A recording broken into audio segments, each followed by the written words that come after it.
All right, bit of an odd setup today. Hang on here. I'm just going to adjust something here with the iPad. We're not going to live stream on TikTok right on the uh, same channel, I guess.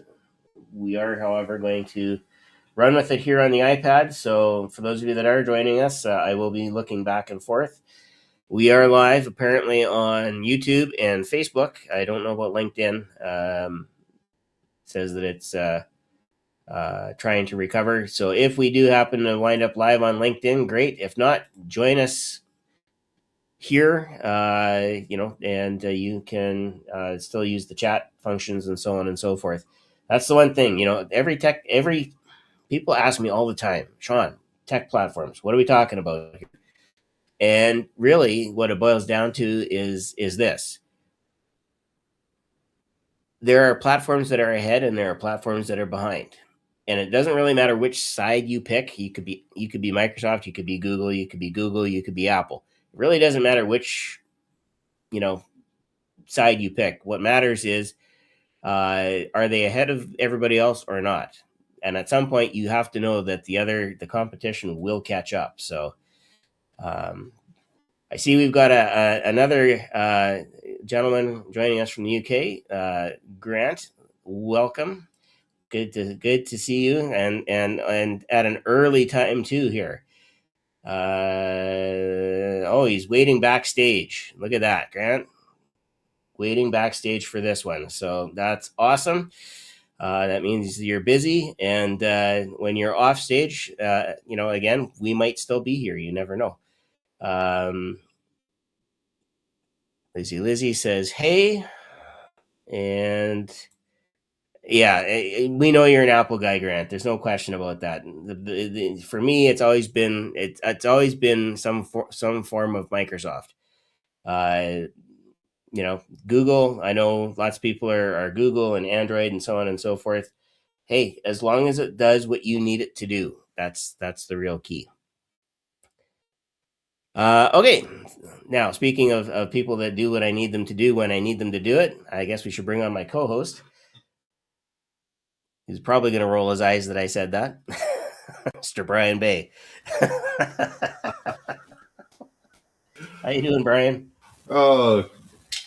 Cheers, everybody. So, Monster Energy, not booze. Grant, this is my version of a latte, but this is less likely to kill me. Or I land don't in the know. hospital. Have you read the listing on that? So this is the one that's all like zero sugar and it's like B vitamins. It's not the other, original cough syrup in a can. That Well, I you know it drink it, comes. your teeth get skinny. I know lots of people, especially in the diet industry, the lose weight as fast as you can industry do recommend the White Monster. There's still some of us that are, again, pick your platform. So I prefer a Diet Coke. Yeah, Mostly because I worked at McDonald's for years and I used to drink right. gallons of it. So Well, let's Brian and his White Monster. Uh-oh. Now we see Oh, which way this is gonna go. It's now, only the now afternoon, Grant. Here. I'll say now you're just flirting with me, Grant. But I love the ambiguity there. Oh, I don't think there's any ambiguity in there. I know exactly what I double know where he's entendre going with it. he was poking at, but I see what you did there. And demonetized just minutes in. nah, we'll go with it. We'll go with it. Oh man. So, I will say hey to Becca because she's also joining us from the UK. So we got quite the UK contingent here.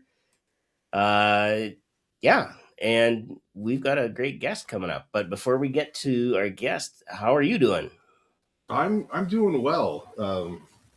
I think it's a little bit more visible just because of the light, but yeah, that's right in there. That's where they went in and moved some vertebrae apart. Bad disc out, bone spurs gone. Throw a block in, and I think I told you, last week. Titanium plate and some screws, and I yeah, I had 2 week checkup last week, and we reviewed MRIs, we looked at X-rays apparently that were taken while I was out, and things are coming along nicely. We tried to I tried to negotiate motorcycle time because that was one of the things she says. All right, we do all the medical stuff, and any questions of me? And I was like, well, the weather is getting nice, roads are getting dry, and I'm hearing the song of my people. And so she was like, I'd really like you to wait 6 weeks, but I also understand that this is kind of borderline cruel and unusual. So, we negotiated no opiates while riding just because that's bad. Um, and no more than 30 minutes and not during any type of peak travel times. And it's not that we're worried that anything's going to happen with the fusion or the plate. She says that's kind of like the imagine welding pieces of metal together. It's not going to break at the joint. It's going to break elsewhere if I suddenly become stationary, involuntary, or a spontaneous involuntary dismount.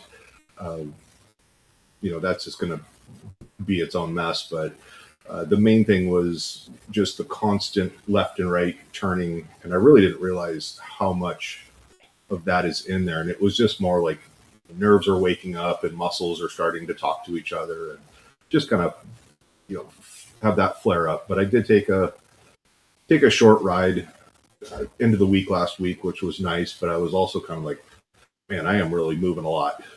So, just kind of took it easy this weekend. Yeah. How about yourself? Are you guys thawing out up there? No. We have a major snowfall warning. We're supposed to get about a foot of snow. Oh God. For the rest of us in the world, that's about 30 centimeters of snow. Mm-hmm. Whether we get all of it or not, I don't know. We are slated to be sort of on the edge of the heavy snowfall zone. Right. Maybe. We'll see. Right now, it's far enough away that it won't be here until later tonight. So any running around I need to do, I'll do after this because there's still time. Because this is weird because it's like daylight outside, and it's normally not. It's like sunset when Right. when we do this, and the sun is over there, not out my window here. So, Oh yeah. Christ, Grant. All right, I'll display it on the screen. So this is why I've got friends like these that I do not need any type of enemies, and then I get ganged up on, which because I didn't say anything. It was all Grant. 100%. Blame it on the proper Englishman, but yeah, it's Proper Englishman. Okay, we'll if that's what you believe about Grant. that's what that's how he refers to him, and I'm like, or to himself, and I'm like, well, all right, I'll give it to you, but We also have Amanda joining us here. Amanda, good afternoon. Oh, yeah, it's afternoon for me. And I think it should be afternoon or evening or night for pretty much everybody now. Yeah. So you were the being on the West Coast, you were the last one to join. So yeah. I'm like, you guys get the winning lottery numbers first, and then I'll go play them before it shows up on my end. Yeah, if only it worked that way. They're actually making changes to the lottery corporations here in Canada so we can increase our jackpots to $90 million. Yeah. What are you guys going to do when Alberta becomes their own independent entity? Yeah, good luck with that. It'll never happen. Yeah. Everything else will fall apart first. Let's put it that way. I mean, if there's any silver lining to that, I hope that it sends a message to the government that people do kind of cling to their freedoms and stuff like that and their desires, and you're starting to see a lot of that all over the world. It doesn't matter whenever you see unrest worldwide like this. Obviously, at the center of it is what's happening to personal freedoms and the people on the ground. Because regardless of how the news tries to spin it, things are still happening. So, and what's cool is about kind of what we do is we've got friends all over the place, from New Zealand to Philippines, stuff like that. So it's like whatever's going on. I guess they had something going on up in Manchester a couple days ago, and it's like if I could reach Grant and he'd answer the phone, I could go, "Hey man, what do you know about what's going on up here?" no passive aggressiveness there. Yeah. Grant has been just running this past week, just performing all over the place. But we should that's what happens when you're busy. Yeah, we should probably have him hop on if he's waiting backstage. Oh, I don't know. Or our guest. He could be on stage already. He's waiting backstage at a show that he's performing. Not. I'm assuming that's what he meant when he said he was. Okay. I thought it was he was like, hey, we're going to send everybody away. You come out and then you bring us on one by one. Yeah. But speaking of a pretty awesome person. Yes, we do have backstage. We do have a hero backstage. So our guest today, of course, and I see I almost said tonight. Our guest today, or this evening, this afternoon, wherever you happen to be, is a hypnotherapist who first discovered the power of hypnosis while battling performance anxiety as a young comedian. Later using it to overcome birth trauma and rebuild her confidence as a mother. After a challenging period in her career as a drama teacher, and listen, I'm a teacher. I know the challenges that teachers go through and are going through. Did you say grammar teacher? Drama. Oh, drama. Okay. Sorry. Let me use my English. Let me use my proper English. Drama. I was like, did I hear grandma? I'm like, wait a minute. No, after a challenging, not yet. No, better not be yet. After a challenging period in her career as a drama teacher, a transformative experience with an expert hypnotherapist sparked her decision to change her life and help others do the same. So today, she blends her performance background with deep therapeutic skills to help people break free from self-limiting beliefs, which we all know is something that we all have and we can all work on. Release the emotional weight of past experiences, step into powerful, confident states that elevate their work, sport, creativity, and everyday life. So with that in mind, please welcome to the Hypnosis Hero podcast, Lara Cox. Yay! I love being introduced as a hero. Yeah. Hang Never on. happened before. We'll do you one better. Hang on.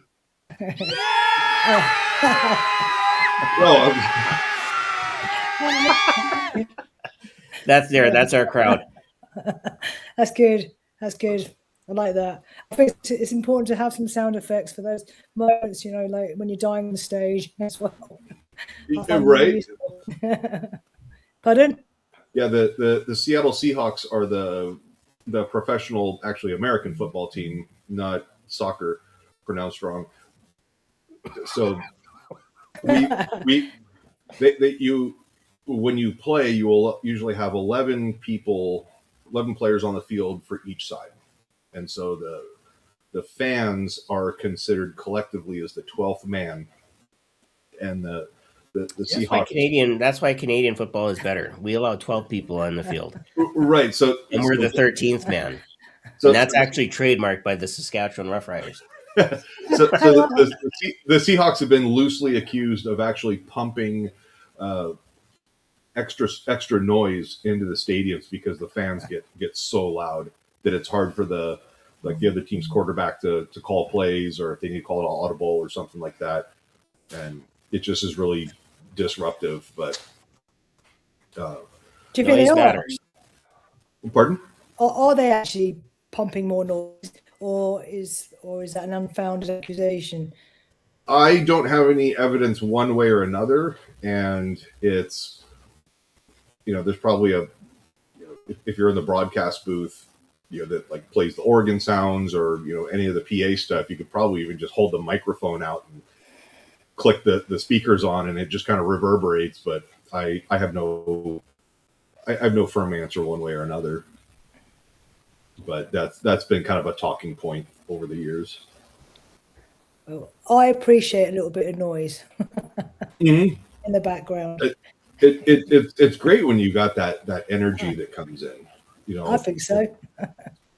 yeah. There's some major junior hockey teams in the area that they're really fun to watch. And even though you might get between 6,000 to 8,000 people in the arena, you know, you can really make that arena just rock. And you know, there's like I said, it's just the energy in the building and the excitement and stuff like that.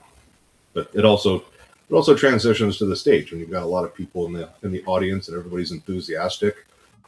It seems to be a lot easier. Yeah, I had a gig in the summer. Like this was I was doing it as part of a fringe theatre, and there's one of the days there was literally only 10 people in the audience, really small numbers, but they were such a good audience. They made such a lot of noise of clapping and music, and it felt like it's packed in there. I suppose noise is energy, isn't it?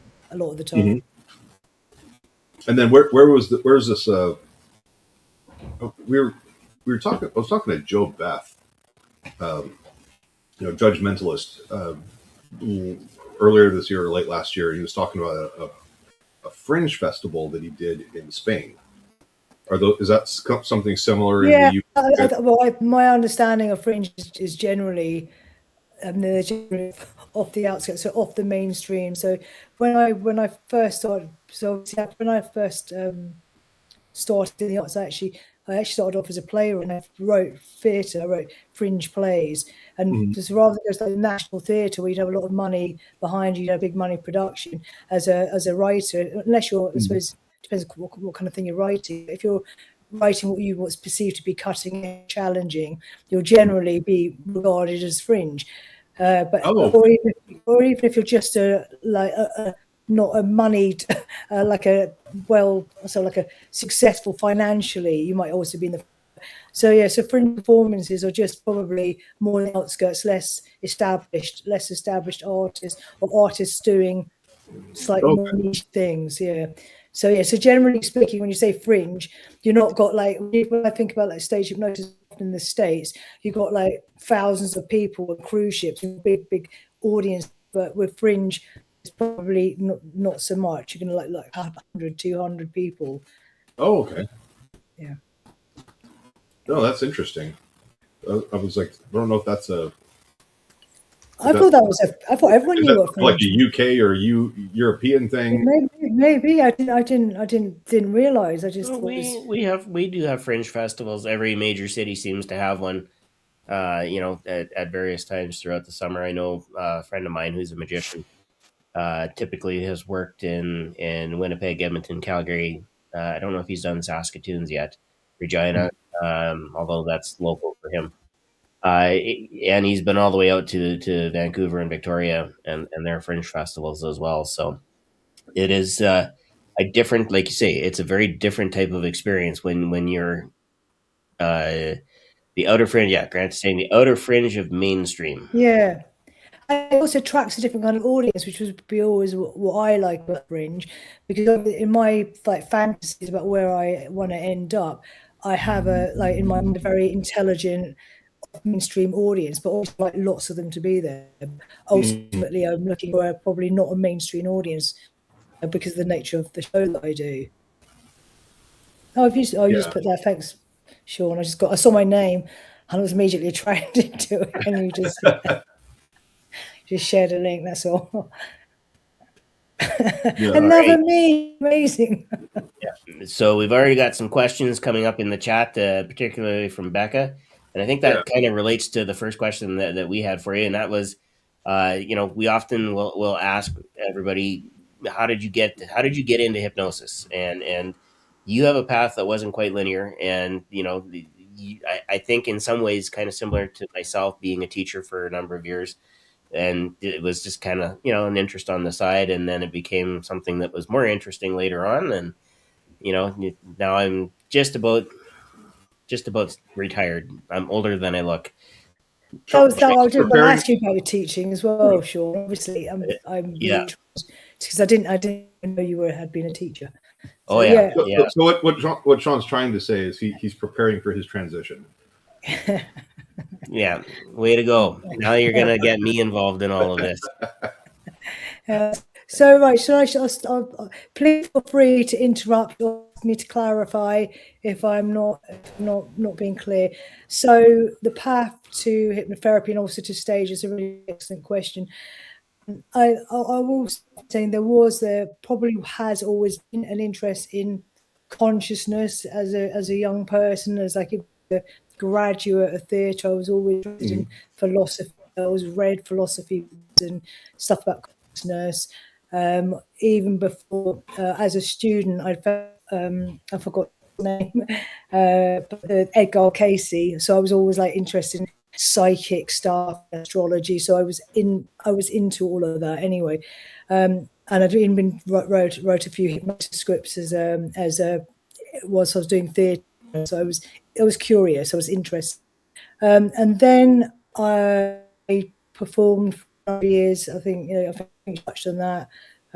So I did stand up for maybe up to about 7 years, and with all that, it was difficult. I mean, I was off to a good start with it. I knew that I was a good writer, I was a good performer, but a lot of things happened that I found challenging, and I stopped doing stand up and became a teacher. And there was all the challenges, that I probably maybe hadn't faced or hadn't resolved into teaching with me. And I do remember hearing, like when I first started teaching, people were like, "Oh my God, you've done stand-up. You'll find this easy. This is going to be a walk in the park for you. You're funny." And some of those people were very disappointed.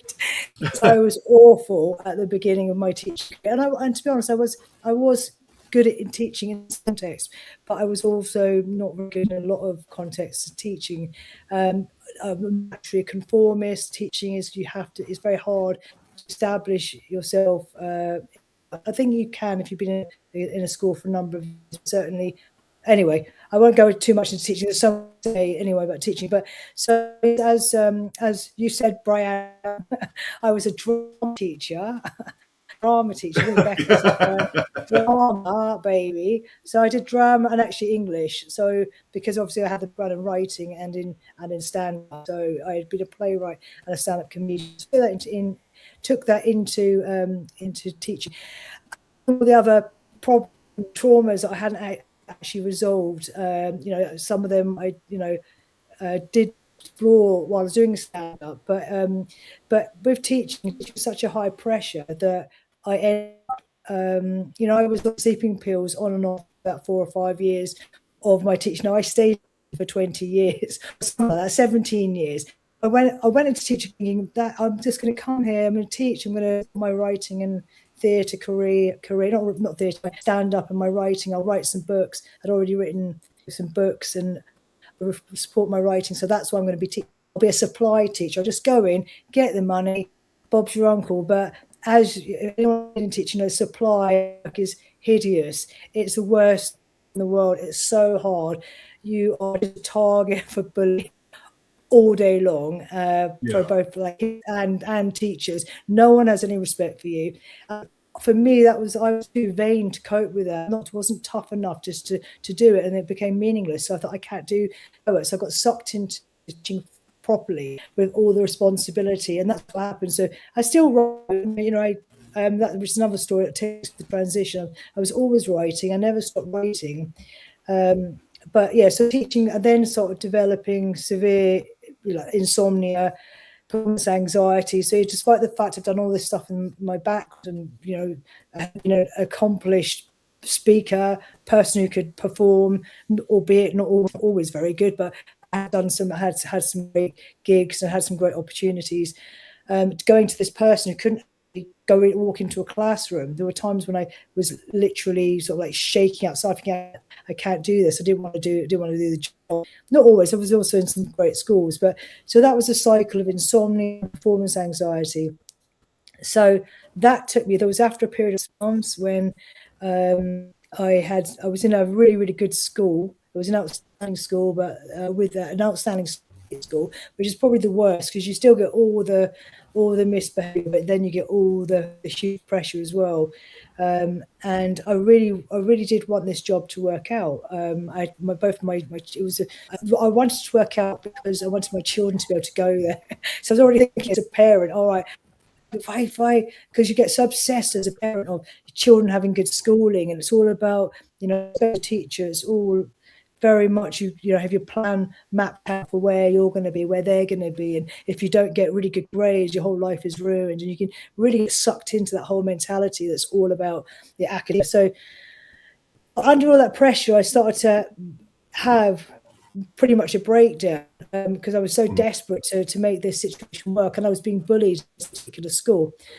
And I'd say you were just getting it from all directions, and like you mentioned, it sounds like you found yourself really putting that pressure on yourself that if your kids didn't perform academically at a certain level, or you didn't provide them that opportunity, that it was like a failure on your part. And that impacts your identity. That's exactly, and I felt like I was failing as a teacher, because I always had this sort of like theory with teaching, like a part-time teacher, you're working full time, and if you're working full time, you're working all the time. So I felt like I was failing as a parent. I felt like I was failing as a mother because I wasn't present in either side. And I remember my first child having to miss like her first. I felt if I'm getting all upset, I felt I'm having to miss her.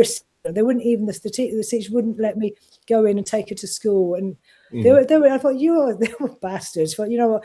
I'm here every day. I've got a child for the first time. You're all about academic, and you come in an hour because I've got a form. You won't let me come an hour late. So I take my child to school for the first time. So that's you can see me being triggered. I'm going to have another session after this. But yeah, so that's where I was, and I basically stopped sleeping. I was so bored. I hadn't slept pretty much for 6 months. I was, things with my husband were really bad because obviously my stress is his stress for all of us. So I went and it wasn't super. So I found a hypnotist. I can't remember how I found her, but anyway, that was a process. I remember that first session I had with her. She was lovely, and I just cried. Yeah. I didn't even say much. It was just finding a place that you could. Oh, I saw shit, and help, and I can't. I've got a friend of mine who's a clinical psychologist, so he's a PhD doctorate, and I was talking to him not too terribly long ago, and he says, yeah, and I kind of asked him, I said, so how much of like the first session with your clients is them just unloading everything? And he goes, dude, there are days I'll see 5 or 6 clients and I will hardly say anything other than good morning, welcome, please have a seat, and then, okay, that's all the time we have, and we'll schedule your next. He goes, I don't get to say anything else until the end of the day. I actually had a client, a repeat client that came to me and spent probably an hour and a half unpacking all the things that had happened since last I had seen her. So and it's when you have that, you get that release, that first of all, that's huge.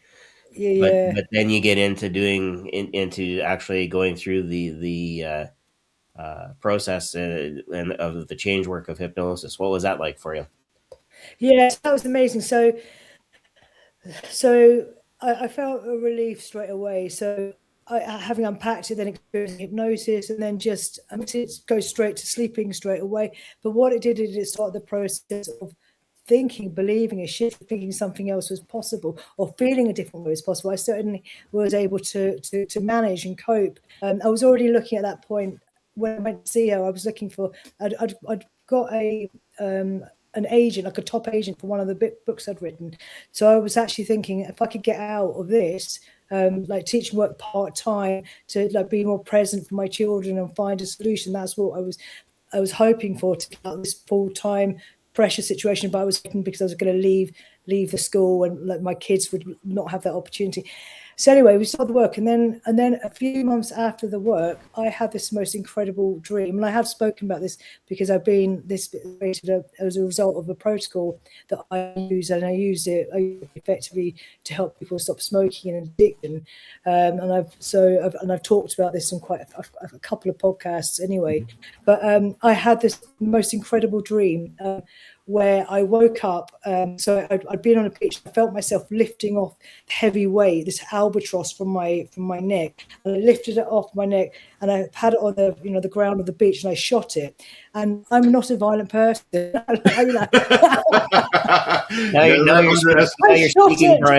You're speaking Brian's language. Oh, never underestimate the power of a woman scorned.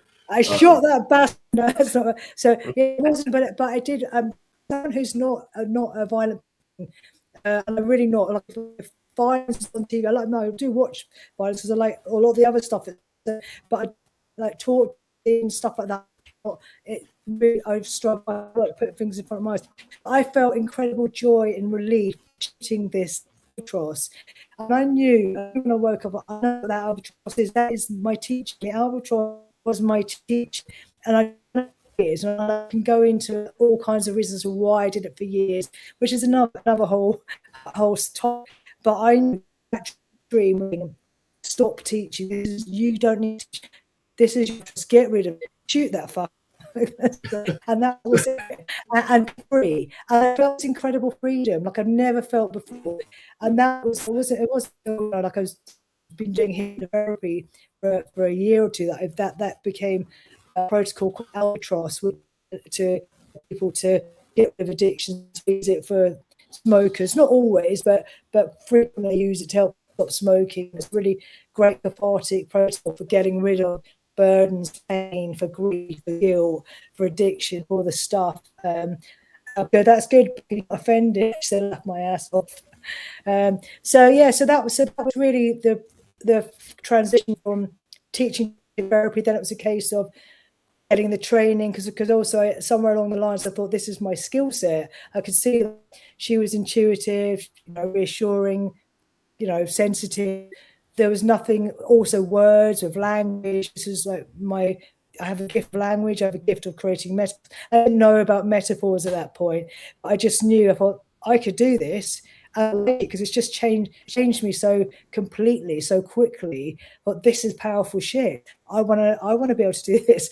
So and that was really the beginning of getting some training. So I'm gonna pause real quick and I kind of draw a parallel or make a reference. So, and Becky, pay attention. So, and this is a good thing. So, Becky had this whole anxiety and stuff like that, and for the last couple of years, she's been wanting to come out to the Las Vegas conference, the PHS one. And it's like, oh, I can't do it this year. I'm so close. I'm so close. And then she finally came out January of this year and just had an amazing time. And she's like, oh my God, I wish I did this several years ago. But kind of take us through, like, how did your career launch once you got that albatross off of your neck and ballistically dispatched it with extreme. Okay, that's good. It wasn't. I don't think it's, but yeah. It sounds like it just opened up this whole brand new landscape of opportunity and a level of confidence for you. It did, because I had belief and I had certainty that what I was going to do, and actually. I then had a goal once I was training, and I think that was once I started training, I knew I was good at it pretty quickly. And I've spent a lot of time being shit at things, so there are very few things I'm good at, and those things I'm really good at. Comedy was one, writing was the one, and I think, and this was the thing, and I thought, no, I am really good at this. I had that confidence that I don't have, and so that was helpful. So obviously I started doing it, practicing it on people. I was part-time, I started taking on more students, like to teach as like so I could work independently to give me money, attached to being in a where you got hours and hours of report assessments. And so I started taking on more like one-to-one English, which will help me sort of like as I'm trying to create a career in hypnosis. I had no idea how hard it was to make money as a hypnotherapist. I had some people did, like my father-in-law, who's like such a depressing man. He'll never hear that. He'll never know. The funny thing is, none of them even know they still don't know I'm doing hypnotherapy, or even done. If all of a sudden your Wi-Fi cuts out and the power goes out and everything, it would be like, did he just like shoot lightning bolts down at her? Because do you know what? Anyway, so what was Jesus said Dad's pissed. I can't remember what. Oh yeah. So anyway, I started getting some work that I went. So I did a very basic training, which wasn't particularly great, but was enough for me to have the concept that this was. Didn't know how bad. Yeah, that's Becca's talking about Vegas. Didn't know how bad therapy, how difficult it was for most therapists to make money. Okay, and good job I didn't know, because that would have been definitely would have put me off. And I went on one of the things I did think was good. So I went from my chrysalis training, the first training I had after that was the Mike Mandel Hypnosis Academy. And I think they do show you a sort of like a way to make money quite quickly compared to other things I've heard. There is almost like, here's a trajectory of how you get your first money. I was lucky because I kind of got qualified not long before COVID, when everything went online. So suddenly, this is great because, so the timing for me was really good. Also, this thing is about COVID for me is I suddenly got, because I was working part-time as a teacher, and then suddenly I went to school one day and they're saying, right, you can, school's done. I was like, fucking hell, this is a dream come true for me. Yeah. I know for a lot of people it was a disaster. And I'm not, obviously, for the health issues and all the anxiety that COVID created. But for me, after years of anxiety, it was probably one of the safest periods of my life, because I could stop teaching and I could still be paid and develop my hypnosis career. So it was a real godsend for me. So it was that period that I started gaining, I suppose, more work. I used now would be literal. I actually used Google Ads to create and generate business. I always did that in the first few years. In fact, I only stopped using Google Ads about a year, like 9 months ago, and now I don't have to, like referrals and ChatGPT is recommending me. So it's great. But up until then, I was spending hundreds of pounds on Google Ads. So so basically I was good. So it was working well for me comparatively. I still say compared to other people. Some people make like how to make a six-figure, that wasn't me. That's not me. Okay, I'm not making six figures. I'm doing all right. I'm a good therapist. I'm doing well. I've got a good group. I know that I do some really great work for people, and it gives me a buzz. I love the fact that that I'm doing something really powerful for people, and it's good for me. And then that extends on to the stage hypnosis, which is, so there was for me, it was a natural transition. So when I went Mandel, and then I went from. He obviously does a bit of. He did stage hypnosis. Obviously, very good at it. Inspiring and loads from there. This is Mike Mandel's training that you went. Yeah. But I'm just go from there. I went to because I wasn't at no point was I thinking, right, I want to do stage hypnosis. I had no interest. I come from a traumatic time, and I was so grateful to be feeling all right. I wasn't even interested in performing anymore. I taught drama because I had a background in theatre and because I love the stage and I love theatre. But in terms of me performing, I'd lost that. I'd lost the. If I even stopped doing stand-up, I stopped doing stand-up because I didn't even wanted the attention enough. I'd stopped. You need that drive. If you're going to do stand-up, you need to be desperately wanting the attention enough to, put up with being, everyone coming to you, like the promoters, and not having no money and being treated really badly, or traveling lots of distances and having no decent relationship. You have to be pretty desperate to keep wanting that. And I lost that kind of desire for attention, and that's what start thinking I don't want to do stand up and that and loads of other things. Or you just have to be a complete masochist like Grant is, where he's like, I will drive 8 hours for a gig, and then I'll turn around, do the show, come home, and then go off on 4 to 6 hours on another direction for somewhere else. And I mean, he is all over the UK. Does Grant have children? I'm sure. Sean's shaking his head. All four corners of the world, but that may have been before he got married. Who knows? You're giving all the northern stereotypes now. Oh no, Grant is so.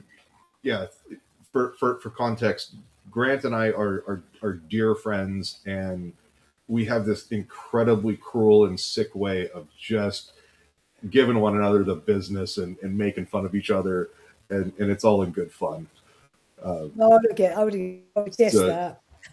But so Becca, I'm gonna quick jump back here. We had some comments coming in. Where is it?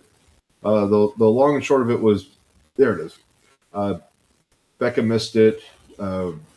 I probably did too. But where in the UK did you originally from? What part of our? Don't give us your address though. Okay, it's fine. So you won't pick up on this, but I was born in Glasgow and moved, youngest of 4. So I moved to sort of near London from the age of 2. Brought up around and always around about 25 mile distance from London. Now living pretty much on one side of Hertfordshire. When as a student, I was in North London, lived in North London, around North London for probably about 10 years. I did all the comedy. Comedy was in North London. Well, not like I was based in North London. I was doing stand-ups all in London. So you want to be in London. And then I met my partner, who was North London. I was in Highgate. He was in Hendon, and we Finchley, and we moved out together. And then when we wanted to get property, we moved to Hertfordshire, which is where we are. We're now in Hertfordshire. But because the whole UK scene, I think, is very, very different from it is in the States, even from north to south. I mean, obviously, it's probably harder for me to say because I've not been doing it for that long, the stage hypnosis. But from comedy, I know I could, from my years up, that there's going to be some big differences. I was going to say, so I was talking. I don't know, Becca wanted to know the transition from therapy to stage, or was it just from teaching to hypnosis? Did she ask? Can't remember. I think it was. She says, "Do you do any hypnotherapy, or was it just stage?" Yeah, that was it. Thank you, Becca. So yeah, I think the answer is yes. Yeah. So do yeah. Thank you. The answer is yes. Yeah, there was time. You touched on the differences between, just the comedy hypnosis scene, and even kind of the therapeutic side differs in the UK from other parts of the world. And I've had conversation with Grant on this, and there's, from the comedy side, it's like you have to get permission from each either town or township or like the local government, if you will. And there are certain protocols that you have to put in place, like, disclose, like, I am not a doctor. This is not medical practice. We're not curing anything. This is for entertainment only type of stuff. But then there's also some increased liability or things that you guys have to be cognizant of. Oh, you're talking to me about the admin process, my favorite subject. I was just kind of curious about the differences, because we're just like, we're going to go up on stage, have fun, and don't do the human bridge thing. Oh, bloody hell! Don't depress me. This is just killing me, making me really triggered. This is like absolutely every show we need to go through a horrendous, disgusting, despicable process. which almost as bad as the writing reports for teaching, and it's ridiculous. So you have to get a permission for every performance, which the council then don't respond to, more or less, for months anyway. So you have to go through this ridiculous exactly what skits you're going to intend to do. Just obviously disclosing. Now, obviously, there are some very good things, you know, that should be in terms of health and safety. You know, things that you should require. But the actual forms, I do not really believe that the process really enables that particularly. I don't think it's really enabling people to be safer or healthy, but it's just creating a loads of, you know, I'm admin is my room 101. Yeah. I think we'd be better off educating people about hypnosis, also about like the if you want to educate. Yeah, I think people have to understand that they've got the capacity to create changes in their lives in a positive way, and I think it's much more unhelpful to make everyone scared of you know, using their brain minds in a constructive fashion. I think that is much more of a danger than you know, the chances of, you know, what could really go wrong in hypnosis show, other than stupid things like someone's falling off the stage or hitting someone or doing. But that's because the stage hypnotist is a twat. The stage hypnotist is a twat, and you know, doing a form isn't going to stop that. And you can see people being really irresponsible in lots of different ways. But but with all admin, it's not really about that. It's about the, you know, government, you know, people covering themselves and creating, you know, finance or money, trying to get money up. So, and what it does is it limits actually the art form evolving or being truly understood and reaching people. So American audiences is great. You know, like even on the street, if I do street hypnosis and I see, you know, an American, I've got so much more chances of it working just because their whole mindset is open to the possibility of hypnosis. Whereas I have to immediately start having a conversation with someone the other day about why it's not. Americans are like, I'm overseas, I'm in another country, I'm going to participate in local culture. Hell yeah, I have no responsibilities here. Yeah, it might be that. I might actually, when doing street hypnosis in Vegas, there were a few people that were kind of like, no, in Vegas, it's the devil's work. But But so I think that's across the board with some people. But I do think in the UK, there is just not the culture of it that you might have in the US and Canada. I think generally, obviously there are cruise ships and there are big places and big clubs, and even up north where Grant is. And I imagine there's probably a benefit to, you know, building rapport with a lot of the venues so that you can come back and it's like, you guys know my show. Yeah, we're going to put the same paperwork in. We're just going to change the date, and it gets approved. Yes, that's yeah. Becca has a great question here. She says, with hypnotherapy, what seems to be the hardest thing, the most challenging thing to help people overcome in your experience? I think the thing that you're less interested in. That's what I think. I don't think there is a hardest thing, because I love helping smokers, and there are lots of people that say it's so difficult, and I don't find it difficult. I sometimes feel like certain anxieties very difficult to overcome. If somebody has no sense of humor at all, I find them difficult to overcome. And quite often I will deflect. If I don't feel I can engage with the person, I will try and push them onto somebody else, because I feel like I can't get the best out of me if I can. There are some things that I know I need for them to access me. I also need to access them, and so that's the thing. Rather than beating myself up, I'm Mother Teresa. I do really love people and I want to help people, but also there are some people I'm not going to get. I love that. You're like, I'm not Mother Teresa. You're either going to be. So, if I understood you correctly, that it's the people that it's almost like they come to you and they go, all right, Lara's going to go hocus pocus, poof, all my life problems are solved. And when they go, I actually have to open up and kind of see the forest for the trees and realize that life isn't so bad. But then it takes away all of my attention getting mechanisms of, if I just bitch, moan, and complain, people go, oh, it'll get better, hashtag yes, queen, all that other stuff. It's like, no, I need to go stand on my own 2 feet. And then they're just like, well, I'm not ready to. And you're like, okay, there's nothing I can do for you, my child.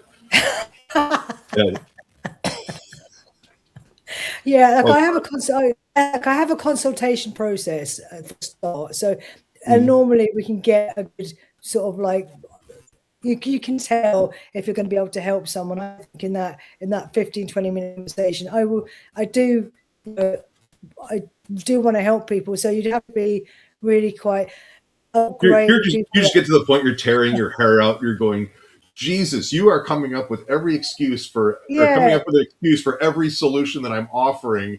Of like, yeah. Okay, I'm sorry, you're screwed.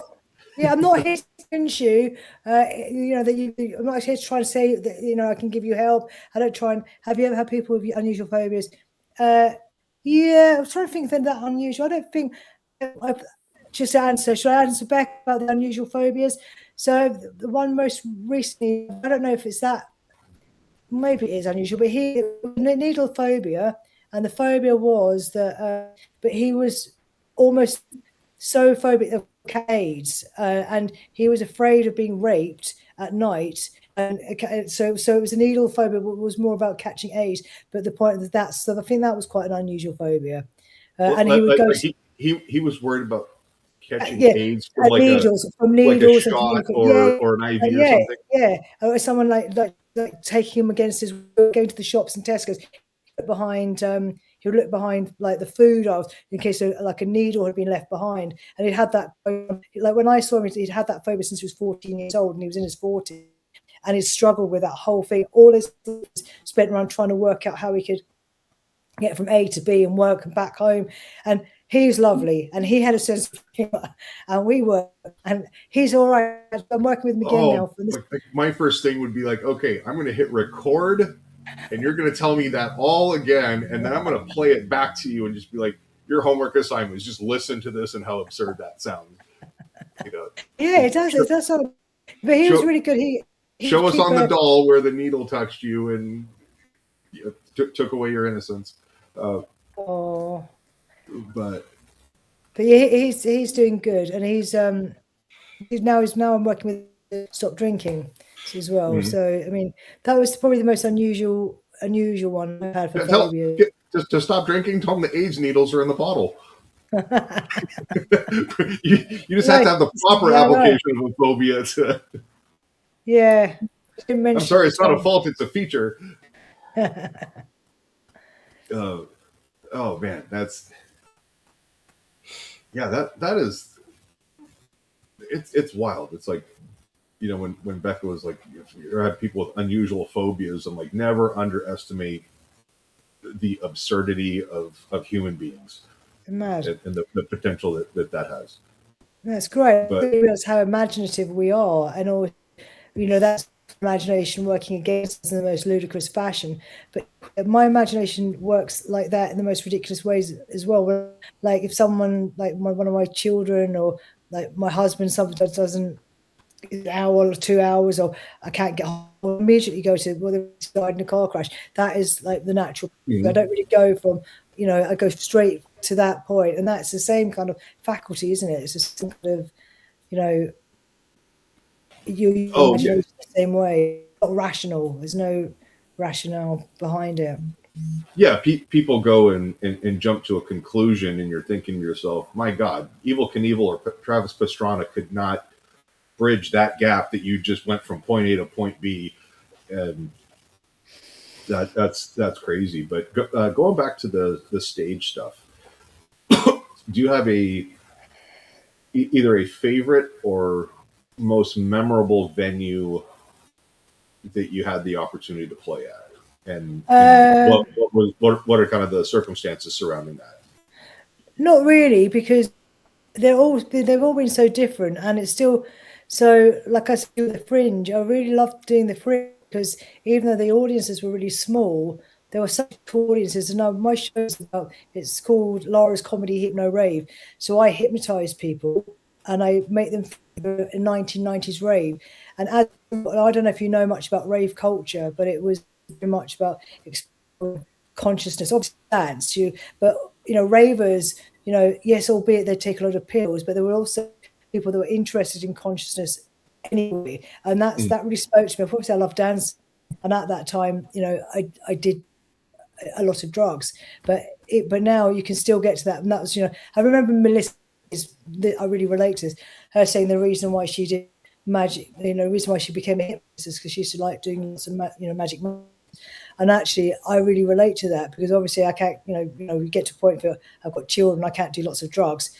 People liked experiencing an altered state of consciousness. So when I experienced, I thought, yes, this is incredible. And in my show, I get people to have an imaginary hypnosis, and they're all like up and yeah, it was great, Becca. Becca says, "I wish I could have been a raver in the '90s." Great. I'm like, it was the best. You have had to have been alive back then. It was, yeah. You look young and beautiful instead, but the way was great. So yeah, you take a pill and you take it. So I get people to take a hypnosis pill and get all of that. So the Camden Fringe audiences were great because they were coming to that place. There were a load of ravers, ex-ravers, and you feel them totally vibing with it. And I have this. They're like, we know what this feeling is like that she's directing us to feel. Yeah, but there was quite small numbers, but because it's still early for me. And then there was one I had recently that was like a charity, and that was, it wasn't in a great venue, but there was there was comparatively for me a lot of people, and that was such stars to work with, and it's hilarious. So it's too early for me probably to say I've got a favorite venue, because I've not done like 1,000 shows that say, oh, I always have a great time here, because that would have been the first time I've been there. So I was like, hey, this a place that was memorable, where you're like, what, I really had fun here. Oh, pretty much they've all been good. I love doing parties. I had one, I've had fun. Even like first ever was, I had a moment which of horror where nobody on the stage was hypnotized. They all came out of hypnosis. It's like, oh my God, this is the worst thing that could have happened. Other than everyone dying of a heart attack. That was like number 2. Yeah. Lizzie says, I had a lady who had a fear of driving bridges. I'm assuming driving across them. And so she couldn't go anywhere. It really affected her. Her life. But I'm assuming it says Lizzie fixed her or helped her through that. No, Lizzie, that's awesome. Now, bridges is quite common actually, though. It's quite common for driving phobia. Oh yeah. Now, when was there a point where you were like, okay, I've made it. Like, this is kind of a full-time thing. Like, I've determined myself a success. That moment has never happened to me. I hope I can. I don't know that I would ever. I don't know. I can't imagine me ever thinking that. I know that what I'm doing is great. I really love what I'm doing, but I don't know. How would you find what made it? In what capacity? Well, it's like this is no longer really like a dream or a goal. Was it like, hey, I got my first few paid gigs, or I got on my first cruise ship, where you're like, what? I'm no longer just trying this out. Pretending I'm doing this. I suppose it's been the last few months, really. If I'm honest, it's still pretty new to me. Thinking, no, I know this is what I'm supposed to be doing. I'm not. It's funny because with comedy, because I played when I was a stand-up, I played for a gig with 2 people, and I was quite, and this was quite common for me when I did stand-up. I'd have these big breaks, big opportunities, because I was really good. But then when I got the big moments, like 2,000 people, I would perform okay, but I would never really. And this is one of the things I've been thinking about recently. But with stage hypnosis, I don't think that's the reason why, and I've worked out what it is. I think I love it even more. I never thought I would. I would have been a real snob about hypnosis when I was a comic. But the reason was, I think it's a much more benign art form. What I love about comedy hypnosis, and why I feel like so comfortable on the stage, I go onto the stage, I'm dancing, I'm confident, like my most version of myself. And one of the reasons is, I think, because I know it's not just me. So obviously you have to be funny and go on, and you have to draw the attention. Then you've got the volunteers on the stage, and you are serving them. You are generally giving them something, and then they become the stars of the show. So the attention completely shared. It's egalitarian, and that's what I love about it. I think it's such a generous art form where you are kind of elevating everyone. I'm educating people as well about hypnosis. I am dropping things about how you can your consciousness. I'm teaching people. So for me, I'm bringing teaching, I'm bringing comedy, I'm bringing my love for all of these things, my writing into. So I feel like no. So yeah, I have made it, but not in the sense of you'll know my name, fame. No, I don't think everyone knows who I am yet, but I know that I'm on the trajectory where, yeah, I'm kind of doing the thing I was supposed to be doing. You're like, I can support myself, and yes, you kind of touched. What was interesting, and you said it pretty poetically without even realizing it, is that it's like I'm on stage.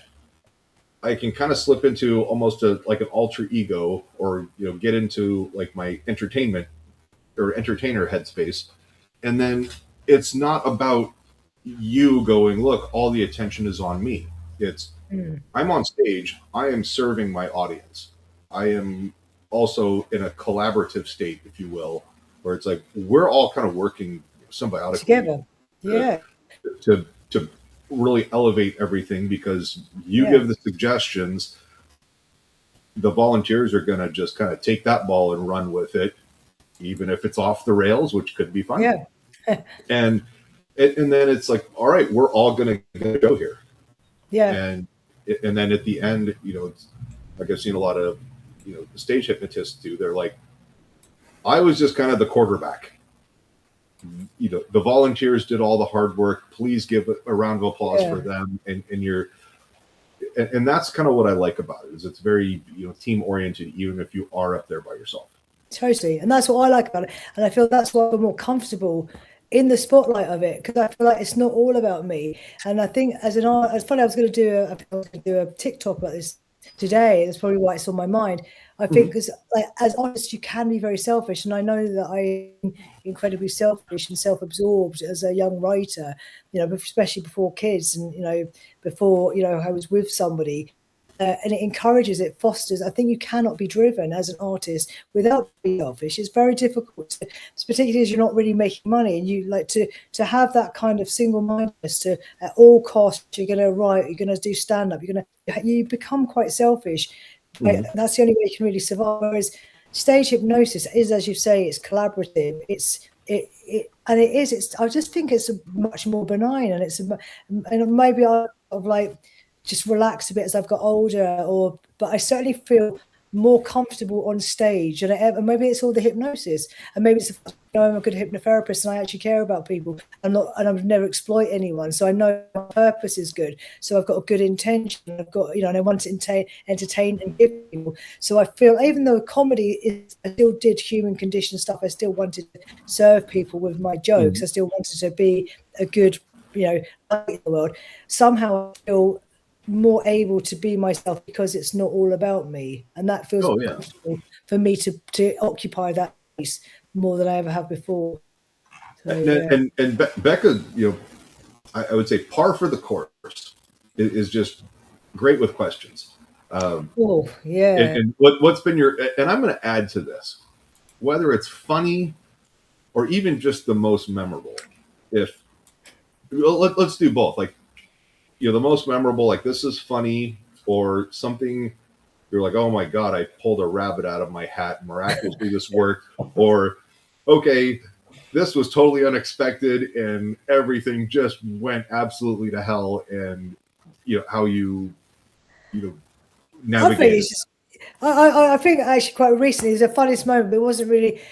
We were doing really good funny skits, and then this woman was going to draw attention to herself, and she's like doing crawling in the back of the stage. I can see her, so she's like looking like a dog crawling, looking for the toilets, and obviously, so she, what on earth are you doing? She was trying to do basically not to be noticeable, so that everyone is looking at her and laughing hilariously. That to me was a funny moment. Memorable, I suppose. That's one thing, and then I'm just thinking about the last star that I had in the show, where it was just a funny rover. So I've got a scene where it's a new year, where I give them each a dance move, like a rave move, and there's some very very recognizable rave dancers, like we pointing or whistle, like there's all these kind of recognizable rave dancers. I give each one of them a signature move, and they're part of this group called Whistle Warriors, and they come. And they was just hilarious. It's just because of the visual, having some visual differently from each one, and they were all completely in that moment and just completely convincing and funny ravers. And just had one particular person, one man, who was just so funny in the way that he moved and the way that he was that raver. So that still makes me smile when it still makes me think, that was brilliant. Think about it. Like one of the things that before Jim passed that we would kind of collaborate on was how you kind of play the volunteers off of one another, and I say that in the context of you have something in the show that triggers a reaction, which then fires another reaction, and you can kind of go 2 or 3 people deep. And then it's just like, okay, this happens. And then it's like 1, 2, 3 audience laughter. And then you're kind of like, all right. And then you're like, all right, we're going to do this again. 1, 2, 3 audience laughs.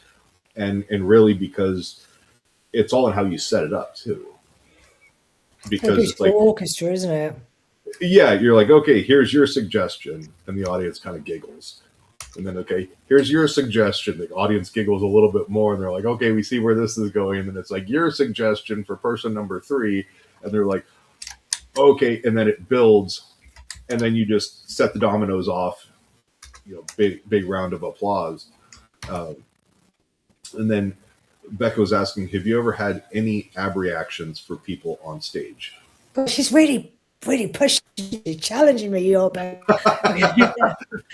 Yes, I have, and it was awful. She's been taking notes on all of our questions and everything, and she goes, boom, I'm just going to fire these things off and beat us to it, which is awesome. We love these. It's great. It means you can be more natural, can't you? If you just, I had a really... And anybody who's watching, if you guys have questions, please throw them in the comments.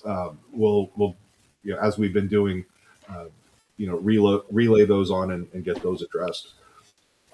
So reaction.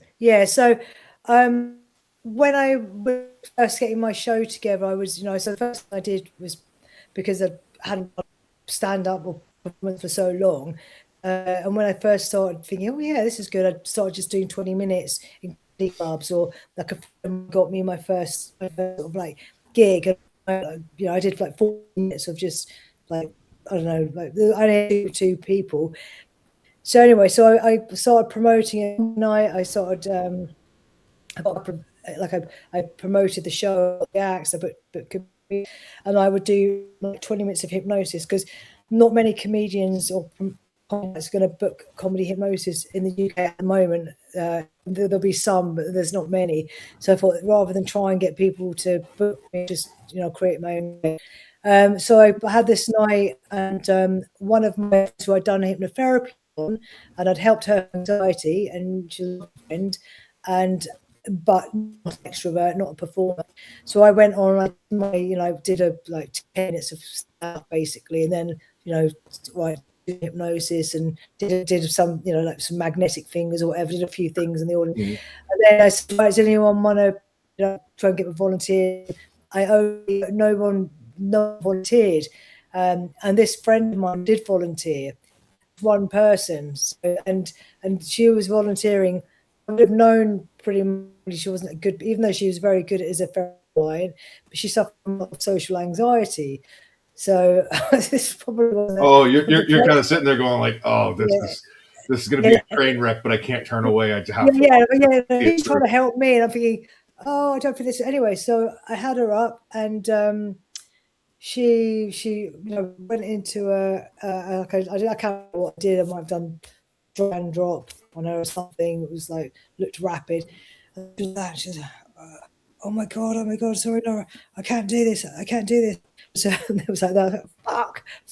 It's obviously I had to go straight to therapeutic mode and just go calm down. But I've calmed you down, but fuck me, I've died. I gave you my calm, and I took all of your anxiety. Yeah. Yeah. So great. All right. See you. So yeah. So that was she left after that. She was that was uncomfortable. Then she kept apologizing after and saying, obviously it's not your fault. I really appreciate the fact that and obviously that's my own inexperience. And there was some and there was someone who was really, I think I shared this actually online with someone. I said, this thing happened to me yesterday. And I had one person who will not name, who will both know, who was immediately attacked me and just said, you should never have had one person on stage where you're training. You're obviously been trained by assholes, and the same person has followed me around. The armchair quarterback who goes, "This is how I would have done it if I was on stage." Oh, not that friendly. This person, even when I started my shows, has contacted venues and tried to get me stopped, even though I'd actually gone through the process. This is someone who just actually. Do you know what? There's obstacles. I think I have a pretty good idea of who you're talking about. Who might kind of post the same content with like a Harry Potter novel full of that's it. That's the person. Links and stuff like that. If that's the person. All your problems will be absolved if you take my training and put on my foil hat. Yeah. So we're not going to name names, but but they shared that post and then started inciting criticism. Coming saying this was a situation, looking for maybe some advice on it's just a place to go. As one of the very few, I think there's probably 3. I don't know how many female stage hypnotists there are in the UK. There's certainly not many. And the last thing, and that there is for a reason. It's just not easy. So you would think that as a group of people, you might try and support each other, try and help each other navigate rather than. But it was a horrible experience. Partly because I felt her. Partly it made me look shit. Well, so here's something on the other side. So we went to Kevin Lepine's Hypnosis Unleashed show when we were at the Performing Hypnosis Summit in Vegas. I saw him in Vegas as well. Yeah, and Becca was sitting with us, and we're like, volunteer, go on stage, like you're kind of a little hypnosis junkie, like you love this, and it's one of those things of like, when people post those horrible reviews in the comments, you don't know who else is reading those. Like somebody else who may be like, you know what, I'd like to try that and I'd like to volunteer. And it's like, well, now I've got all these other professionals, if you will, going, oh my God, this is how all these things could go horribly wrong. And it turns people off. It does, yeah. It's unnecessary. Yeah. It's really brutal and unnecessary. And I think if you have something like that where there is a corrective, or if you want to have like some sort of constructive feedback, if you will, is be very careful and deliberate in how you share that, especially on a public thing. But if it's something that really is like a safety thing, it's like, address that behind the scenes. Yeah, address it privately, praise people in public, and stuff like that. Yeah, just and if you do need to, because it's like if I screwed something up or did something wrong, or somebody saw something in a video of mine, I'd rather have them come to me and go, hey, I noticed this, timestamp such and such. It probably wasn't deliberate or whatever the case may be, but I saw it. Here's something that, don't just complain about it. Offer a couple of options as far as solution, because if all you're going to do is complain about the problem, you're part of the problem unless you're offering a solution. And Becca says she loves going into trance, she loves the feeling, but feels that she would panic on stage because she doesn't want all the attention on her. Becca, your Instagram says otherwise. But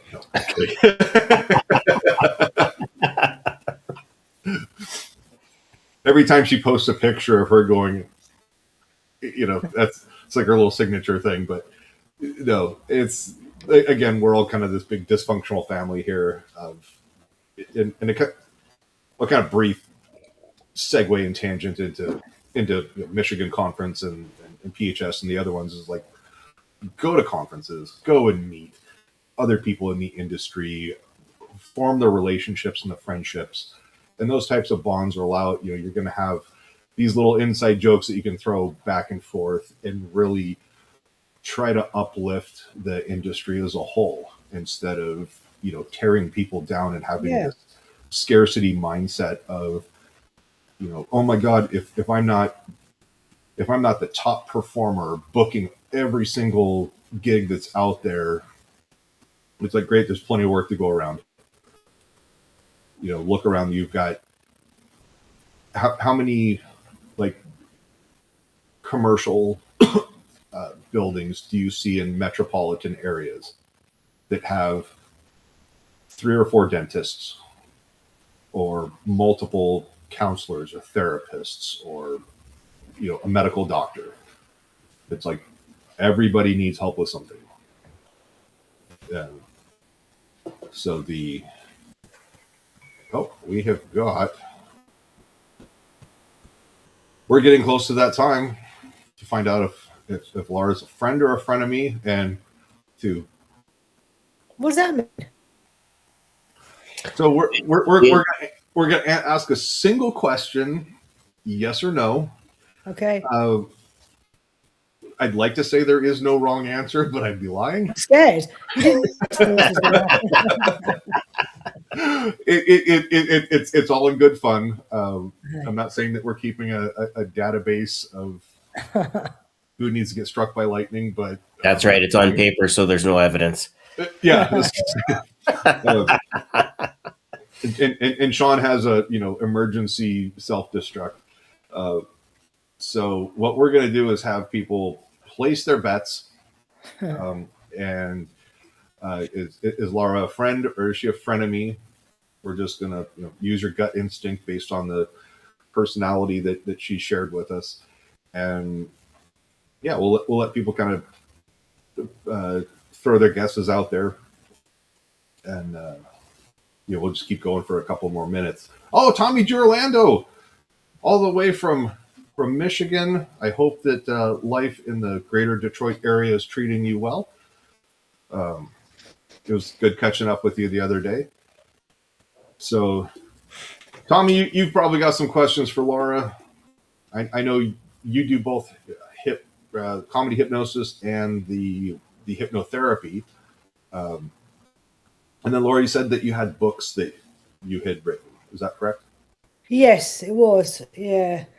Were they like nonfiction? Were they? Yes, fiction. They were fiction. So I wrote when I was before teaching. For the first novel I wrote, she wrote a Taoist philosopher, but it was a comedy. He was. I was writing as a fan. It was called Charlotte's Lot. He was a Tai Chi teacher, so I write him a letter. He was a self-help guru, and real life, sort of self-help, very well known in the UK. Met him, and we basically started writing this book together. And so I write to him, asking for advice, and he'd give me advice back. But her story of this quite provincial housewife accidentally becomes an installation artist. So it came throughout this novel. And initially, it was picked up by Times Warner. So this was my first big one. But, wow! Yeah. I thought, oh my God, it was a really brilliant concept. It was really funny. I thought, that's it. This is what I've been waiting for my whole life, because I've been writing since I was young. And I thought this would happen. And so I spent a year, this is when I first started using supply. I spent a year writing, rewriting, re-editing this book to what this editor told, do this, do that, did that. And then the person who was commissioning editor left Times Warner, went off to have a baby. And the person who didn't like the book, that was a dream over. that was out.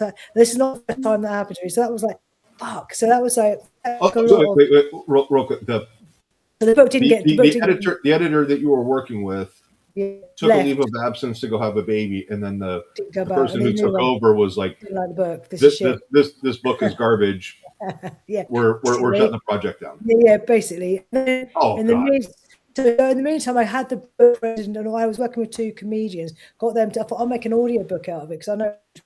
So I made a book with 2 comedians. Spent a year doing that. That didn't really take off. It didn't really work as an audio book. And then then I started teaching, sucked into the teaching and started because I was teaching. When they shut the book down, saying we're not going to publish this, do you still maintain all the rights and everything? Like, do they go, hey, we don't want, we'll let you go do with it? Like, go find a different publisher, and they go, this is amazing, cool, we'll do it. And I did try, actually. I tried sending it out to some other publishers. I probably spent about 40 nobody else. I had like some one, but nothing went any further than a vague interest. And then and also the guy the guy that I was with, he was with Harper and Collins, who are very good publishers. And I thought I was going to get it in with them, but I think they thought it was going to be damaging to his brand, which I suppose I could have been, because I'm taking the piss out of him because I knew this person was a philanderer for real, and actually his whole mask of the Tai Chi doctor was bullshit. But so it's funny, but it wouldn't have been good for his brand. It's very funny, but so there's probably that. So anyways, that was my first year success. It wasn't happening then. So teaching, then I got such a teaching, still writing. I got into writing YA, which is for young adults. So because I'm teaching young adults in secondary school, I'm naturally enjoying reading what they're reading, communicating on them. So I ended up writing a book called Poached Egg Tits and Fun Device, which was a bit about like a sort of like a romance, more mainstream. And I landed a top agent for that. I thought, yes, brilliant, it's all going to happen again. I went through an editorial process, got this incredible agent, but she had done YA books. She'd only done very, very serious fiction. She was a very well-respected literary editor. She looked at my book and she said, change the title, which was a great title anyway, and it kind of said what the book was about. Do this, do that, do this. And because I was just so excited to get big, I thought I literally did everything that she told me, but I didn't really know how to make it mine. I just basically responded in any way. Yeah, so you're kind of like, this is no longer my book. You've just rewritten everything that I created. Because she was desperate trying to find the right book to get her from the serious literary to the YA world. Dewsbury had I got very close to one, like Bloom, you're amazing, saying, yeah, we love this book, but it clashes with the new writer we're kind of releasing soon. So anyway, so that never happened. My daughter was born at the same time. Spent a year whilst I was pregnant, and then my daughter was like, the second daughter was 1, so I'd be writing at the moment. And then when that fell through, that one I kind of thought, like, I haven't stopped writing, but I stopped trying to go for any mainstream. I'm kind of like, I write, but not. I haven't, You're kind of like, I'm tired of being told no. Yeah, and also it's too much time. I was like not seeing friends. I was not like, I couldn't promote. I couldn't excel in my career. All of my energy, all of my life or creativity was going into my writing, and that's one thing I have enjoyed about doing hypnotherapy is I've stopped. It's the only one time I only write for. I write like for hypnotherapy or hypnosis or for my shows. So now it's now. But I'm not trying. I'm not asking anyone else. I never want to ask anyone else to give me anything, to give me validation or to give me whatever it is. I don't ever want to be in that again. And I think that's what I love about stage hypnosis as well, is I can go do my own show. I don't need anyone else to perform with me. Even like with comedy, you need, more act. You can just do it on your own. You can get. If you look, it's the hardest thing to do, but at least you're in control of it to a degree. So how do you? So when you're performing, like, you run all of your own sound and cues and stuff.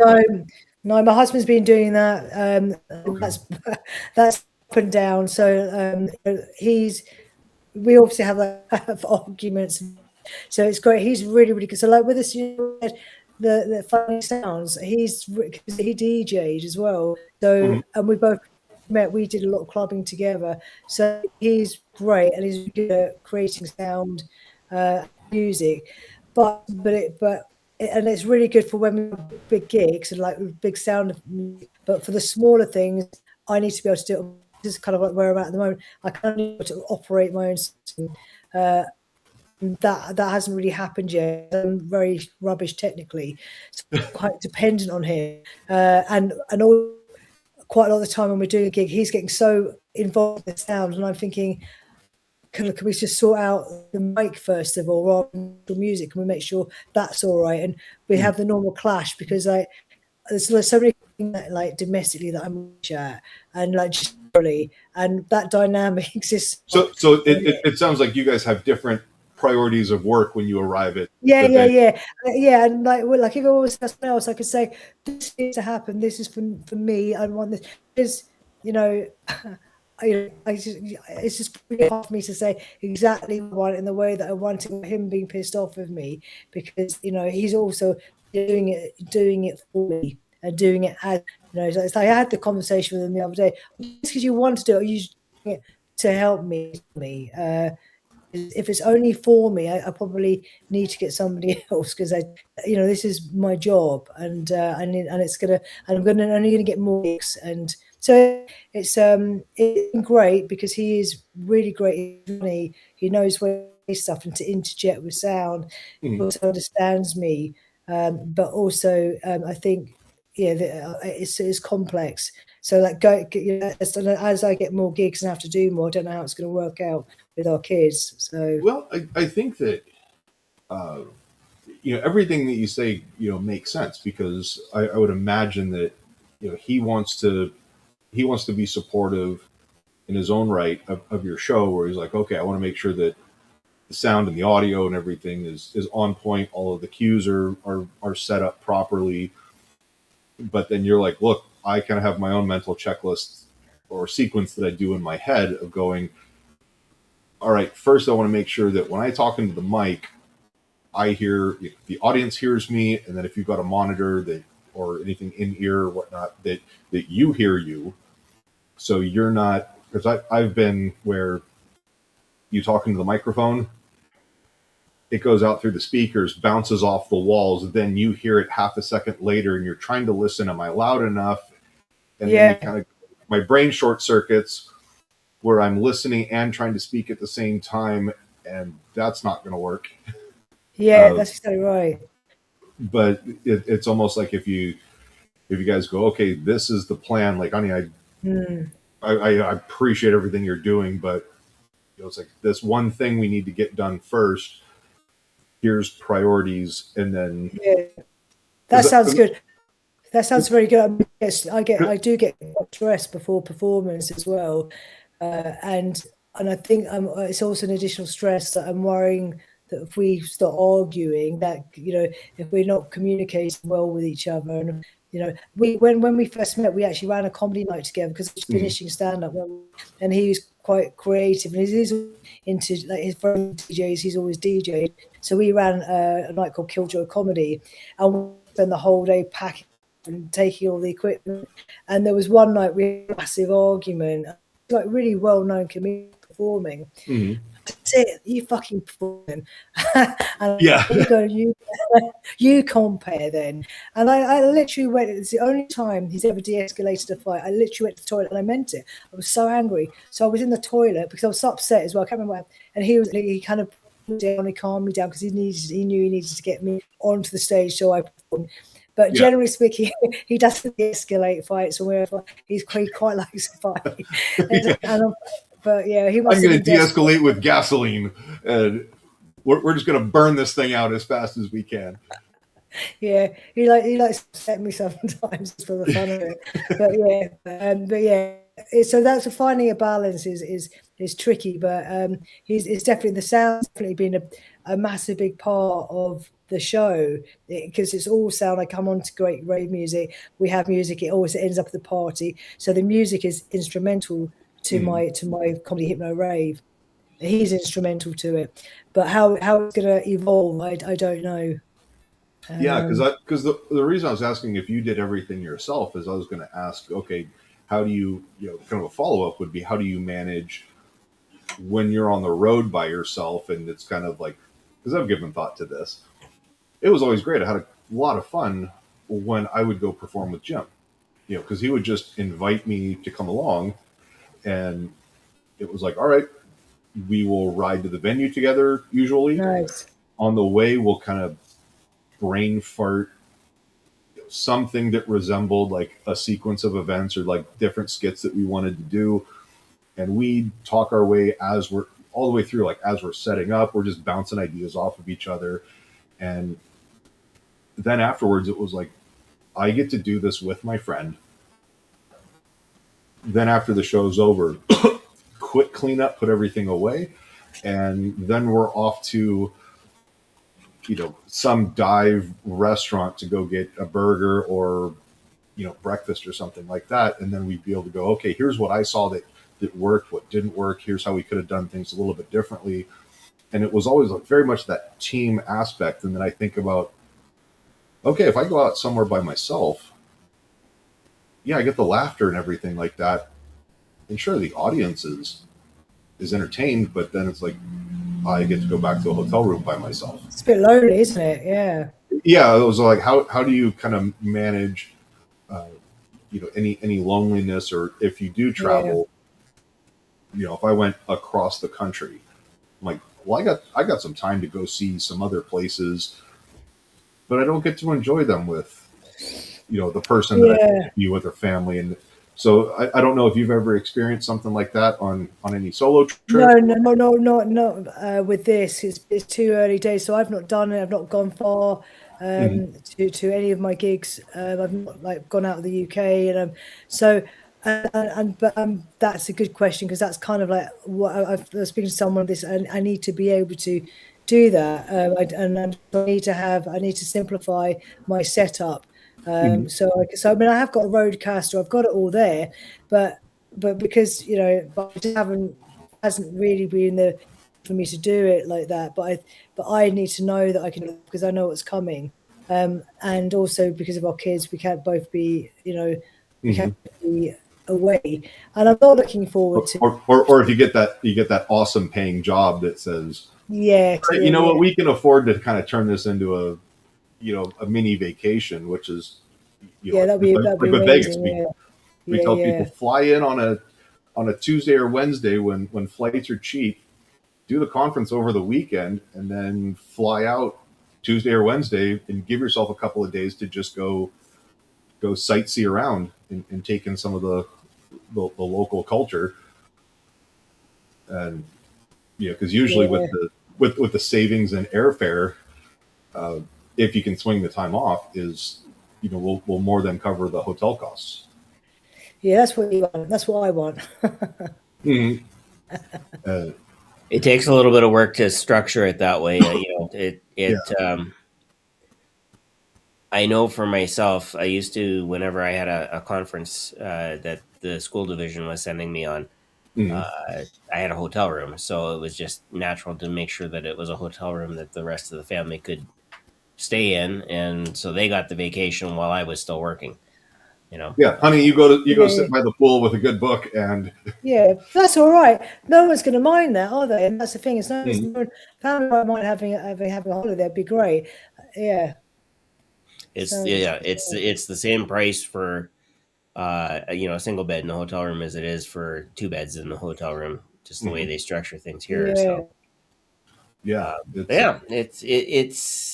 it's all about looking ahead, like you said, and planning it out, thinking about, okay, what's my next step? How am I going to get there? That doesn't change, and that's kind of if there's a constant in what we do, that has to be it. Is that what's the next step? How are we going to get there? What does that mean? And what is it going to change for me? So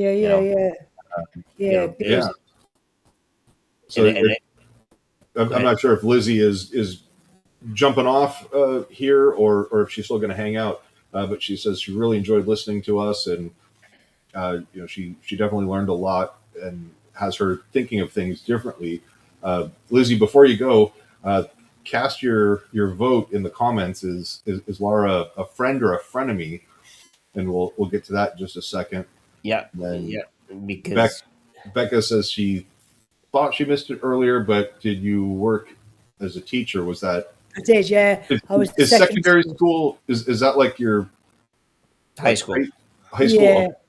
Yeah, I did. Yeah, I worked for years as a secondary high school teacher.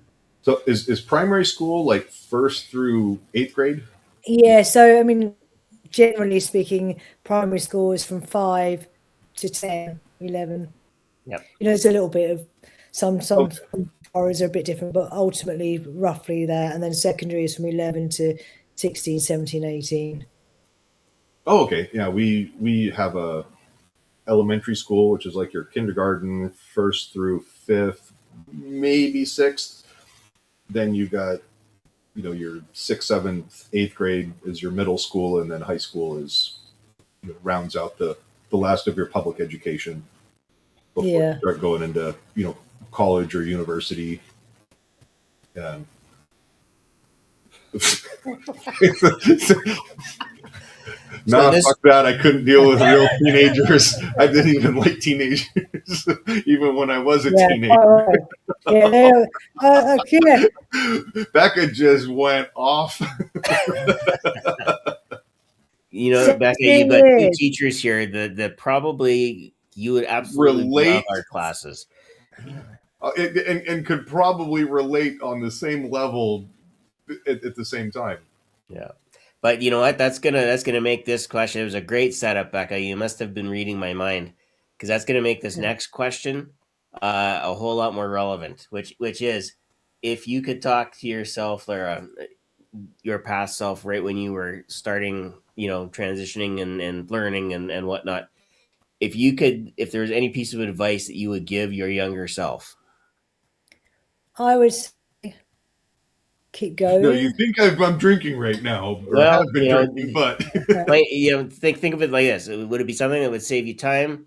Not so much necessarily the pain of learning, because we all know that we learn more through things that maybe don't go as swimmingly as they should than we do if it's the test that you can write in your sleep and pass without a problem.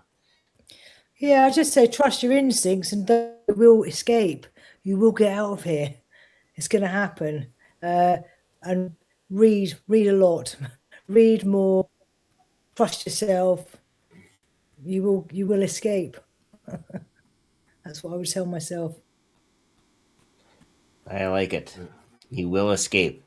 You will. I tell myself that I still have technically one more year until I can retire and sign on to collect pension. And well, yeah, that's pension's worth doing. I never even paid into my pension, so you've got every reason to stick that out.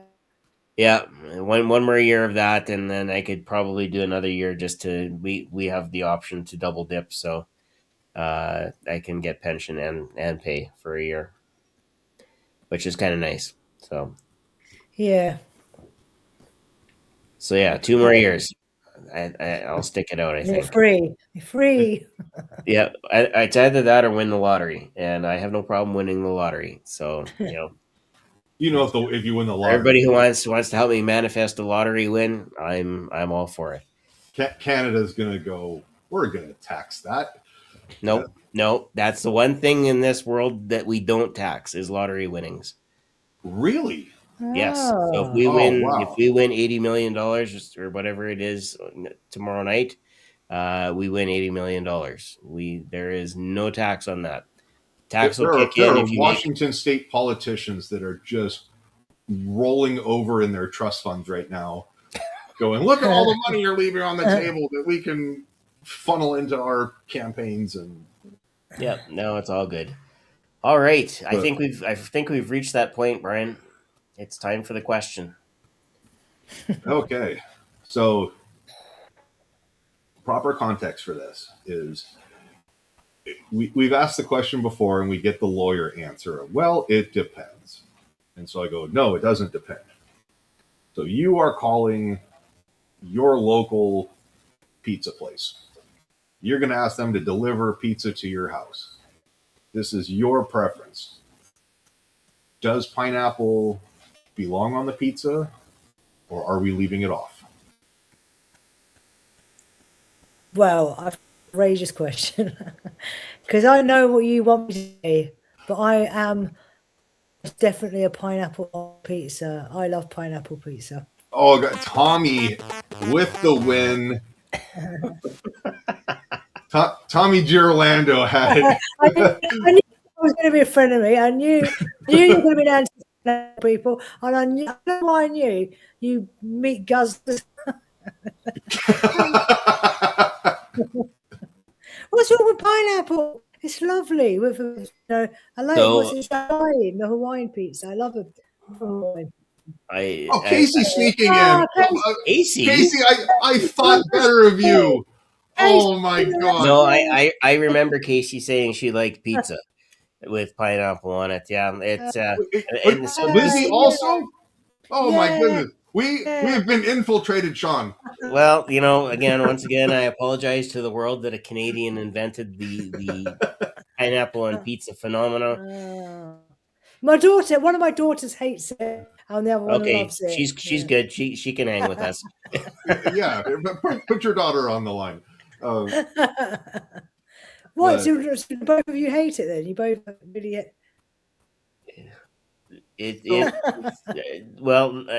again, I understand people will put jam on toast, and the jams are made from fruits and so on and so forth. But on a pizza with a tomato sauce and pepperoni, Brian and I will differ after that as to your traditional Hawaiian pizza where it's just sliced ham and pineapple. Like if it's there, I'm gonna go pick all the pineapple pieces off of it, and if there's a little juice or pineapple flavoring on there, it's kind of like, okay, it'll give it a little bit of a zing on taste, which it isn't bad. But biting into pineapple that's been cooked, I'm just not much of I'm like a fruit juice guy, but not eating fruit. So Becca's upset as well. So she's oh, you broke her soul is what I read. I'll tell you something really disgusting that I really love, which is I like egg on jam on toast. There you go. So that would have to be like scrambled egg almost. No, poached egg on a piece of toast and jam. I like egg and jam. Interesting. See, I thought I thought because you'd mentioned fruit, Shawn. But you guys like destroy breakfast. You're like, oh, we've got this big eggs and bacon and sausage and toast and hash browns and everything, and then we're gonna dump beans all over it. And I'm like, yeah, I don't like beans. Why? I hate baked beans anyway. Yeah, I'm like, nope. Yeah, baked beans. Yeah. Same thing with broccoli. Everybody's like, Brian, you eat your vegetables, you'll grow up big and strong. And I'm like, if God wanted me, I'm not a rabbit, and if God wanted me to eat vegetables, He'd make broccoli a lot more fun to shoot at. But I'm not saying that to you, Brian. Are people still telling you to eat broccoli? No, there's broccoli and asparagus just makes it smell funny when you pee. I think that's all. That's its sole purpose. It does nothing else. But I'm like, I will just take my multivitamins, thank you. Beans on toast, is Becca saying, and blocked. That's. We're never going to be friends. I'm like, just red meat and bacon. But no, that's. Becca says, eat your veg, Brian. I would rather be a veg and just Stephen Hawking my way through life. But all right. On that note, since we've thrown political correctness just out the window with the kitchen sink, but no, real quick, Casey, you're watching us. Hope you're doing well, and seeing some of your posts online. Looks like you're doing all right. I'll speak for all of us that we do miss Brewster. He is still loved, and we think about him often. And let's see, she says biscuits and gravy. Okay. All right. Since she opened up this can, so the biscuits, depending on the biscuits that are used. You know what? I would say this. Talk to Dot. Dot will tell you what biscuits and gravy are, since she lives in the South. Oh, in the Tennessee part of the country, like that is this close to a religion. But yeah, the sausage gravy is amazing. It's like a light gravy. Kind of has a little bit of a I won't say a salty flavor, but then you ground sausage, little bits that are mixed in. It just has that perfect texture. Is wonderful. So when she comes out here and tries it at a proper restaurant, she'll be like, oh, this is actually really good. I'm probably more inclined to, instead of a biscuit, probably toast or maybe a plain bagel. But that's just me. See, and if it's me, I'll just take eggs Benedict. That works for me. Like that. Oh God, you eat that pinkies out with the. Only if I have to get things. Yeah. All right, we have to get on to the hypnosis portion of our podcast because did we? Oh gosh, yeah. I thought we were about to go. Yeah, of course, yeah. So we will turn it over to you. If you want us to stay on screen, we will. If not, we'll disappear behind the screen and we'll turn everything over to you so that we're not being all distracting and everything. Because okay, I don't know. I think it might be quite useful if I can use you to just so I've got someone to engage with. Yeah, if you don't mind, or do you need to, or do you still need to like do things with like? I can watch things behind the scenes and. I was gonna say, I'm like I've got multiple screens up, but yeah, sure. We'll, it might help me pay things a bit better if I've got. Beck is all ready to go. So she's the one that you can just like snap your fingers and usually. Yeah. So all right. So I thought I'd do something about like something short that might, if you've got something coming up. Yeah. Something you might be nervous about, like meeting the incredible Lara Cox. So you might be a bit nervous. So something. Where was this hypnosis session like last night, or first thing in the morning?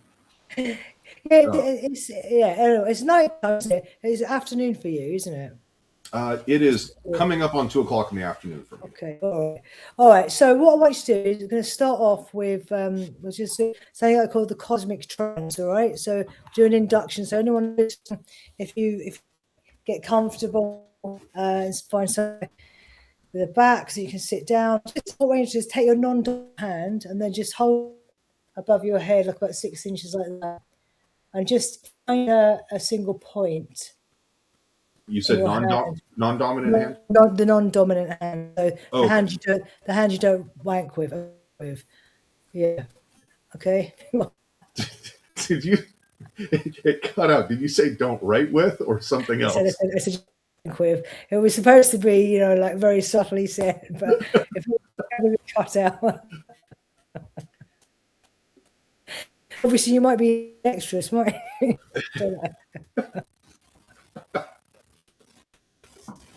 All right, okay. All right, sorry, I brought that. So it's a nice, so hold it up 6 inches just above your eye, okay, and then just so it's slightly above eye level, and just fixate on a single spot within your hand, okay? A single solitary spot. And as you focus on that spot and that on your hand, I want you to just also focus on my voice and just stare at that hand. And as you do, I want you to imagine there's a beam of light beaming directly from your hand to the very center of your unconscious mind. Because as well as having a conscious mind, you've also got a powerful unconscious mind. And today, tonight, this evening, wherever you are in this world, you're going to use that unconscious mind right now to really have a transformative experience. It's going to really allow you right now just to relax, let go of everything that's been stopping you feel really, really good now.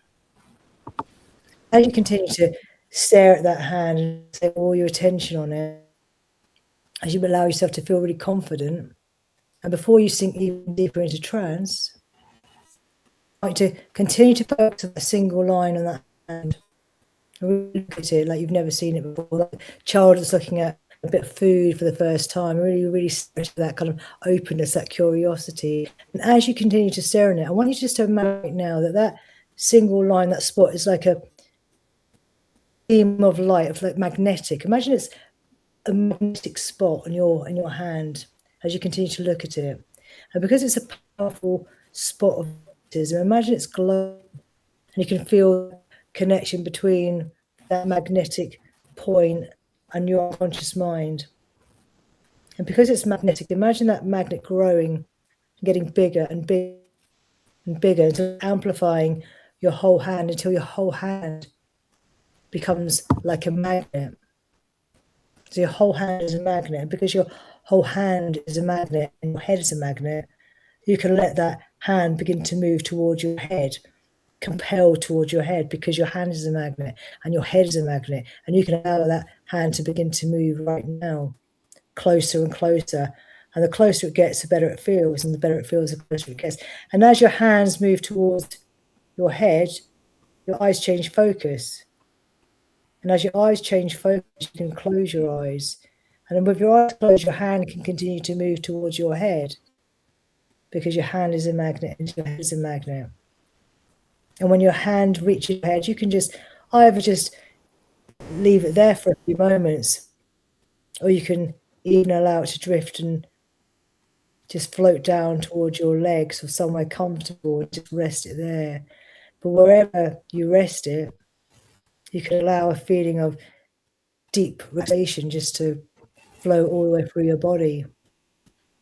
Because some people believe that our unconscious minds are all linked together like the stars in the galaxy, all interconnected roads, or part of one thing, one part of one consciousness. And you can really tune into your powerful unconscious, or to the consciousness, to really experience something profound. And that's why even days, before the internet, before the days of trains and planes and cars, these incredible artists in different parts of the globe, and though they've seen each other's work, they'd somehow be able to tune into consciousness and create work and ideas that are similar to others, although they've never even seen each other's work before. But whatever you believe about your unconscious mind, I want you to just tell yourself right now, just drift, just through time and space. So time and space do not exist. As you do, you can allow your breathing to slow down now, flow. And let each gentle breath become a signal to you that your mind and body can relax now. With every exhale, you can just let go of any tension or thought that you don't need right now. And as you listen to my voice, as you sit there comfortably, allowing your body to settle even more deeply with every moment, you can allow your legs, your arms, your muscles just to get a little bit heavier.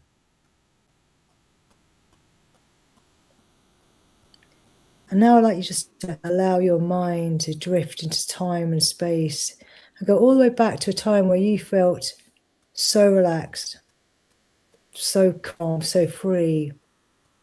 You go back to a time when you were really young. You could have been riding your bike, swimming in the sea.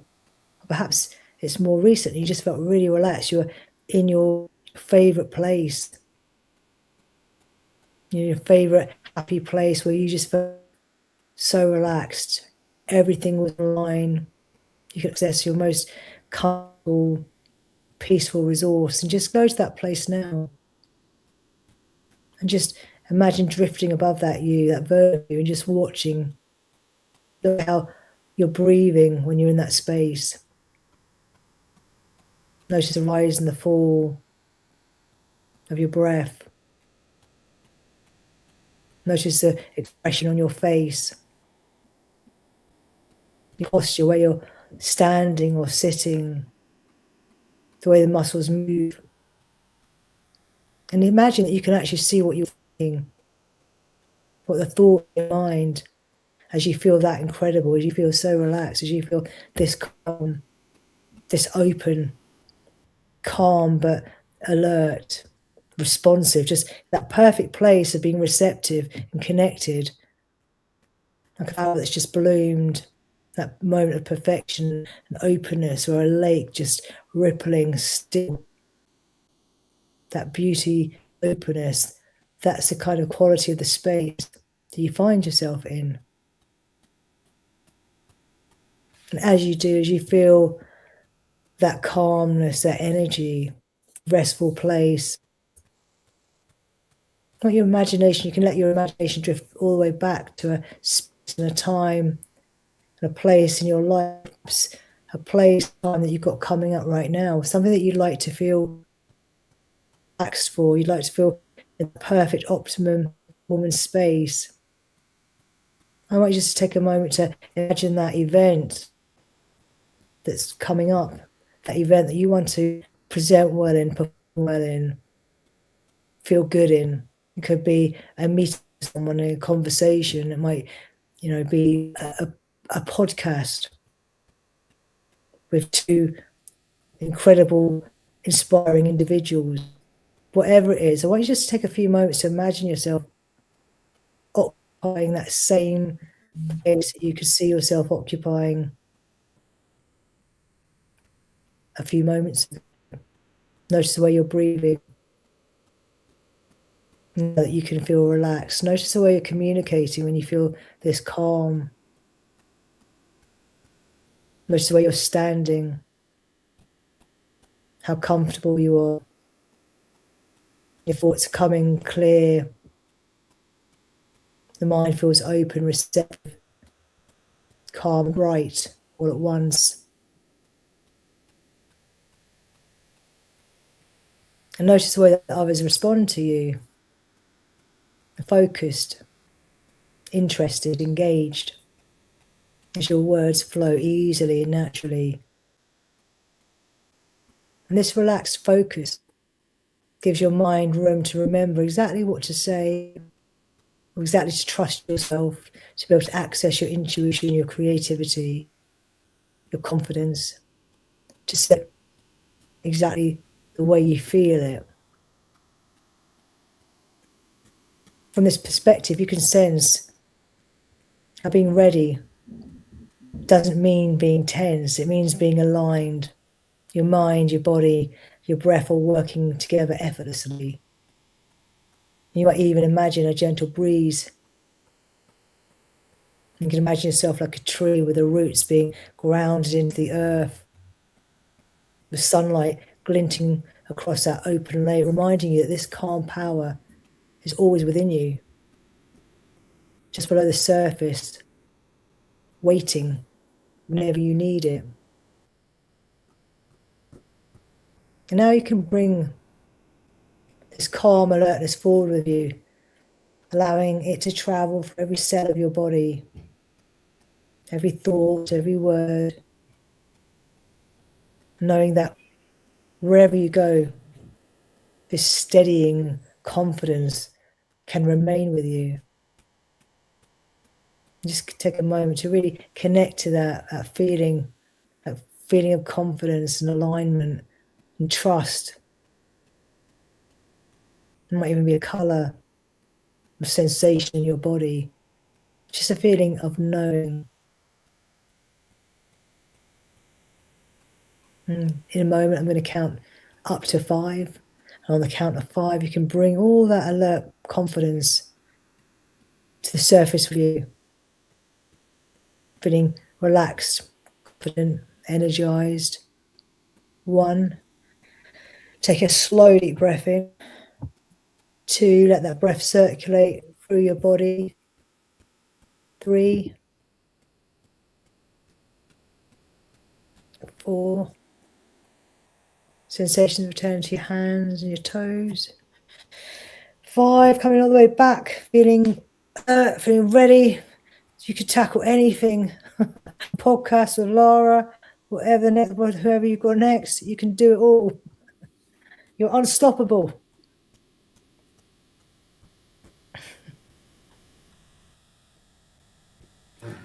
Hey, that's good. You look like you've had a nice rest. I'm not sure if that's kind of left over from today, or if it's 2:00 and I'm like, all right, I usually have my napping fit right now, but I was kind of like, I still think everybody should have an afternoon. There should be a set time where in the afternoon, wherever it is, local time, everybody gets a half an hour to go recharge their batteries. yeah, Sounds good. I like that. it's like, yeah, this one I heard you talking. I remember some little things, and then I was just kind of like, and I checked out, and you were kind of like, okay, and coming back, and I'm like, all right. That's good. Well, I did the I call that the cosmic trance. So I do that on the stage hypnosis because it does lend itself to cosmic consciousness, thoughts about consciousness, which is all kind of like preparing a good state for what I want. And obviously I could have done like something funny, but I think it's probably more suitable to do something that's going to make anyone feel good. It's probably more useful. Even though the funny stuff seems to work on TikTok, I think in this format, it probably is nicer to do something more therapeutic. Oh, yeah. I've got a sudden urge to go buy glow sticks now. Yeah, that's good. You don't? No. Oh, that's good. That's nice. Oh, that's good. I'm glad, Becca. I'm glad. I feel like I got that adapted. I learned. I think it's. I don't know. Is this a quite common? I don't know if it's just something that the Jacquins. So they did genetic, or Anthony Jacquin had this hand to head, and I adapted that, and I don't know from that to my cosmic trance. I always really liked that. He's got a particular word pattern. As your hands moving towards your head, your eyes change focus. As your eyes change focus, close your eyes. And I learned that by rote when I did my first ever like comedy hypnosis thing. I formed that as a base of cosmic trance.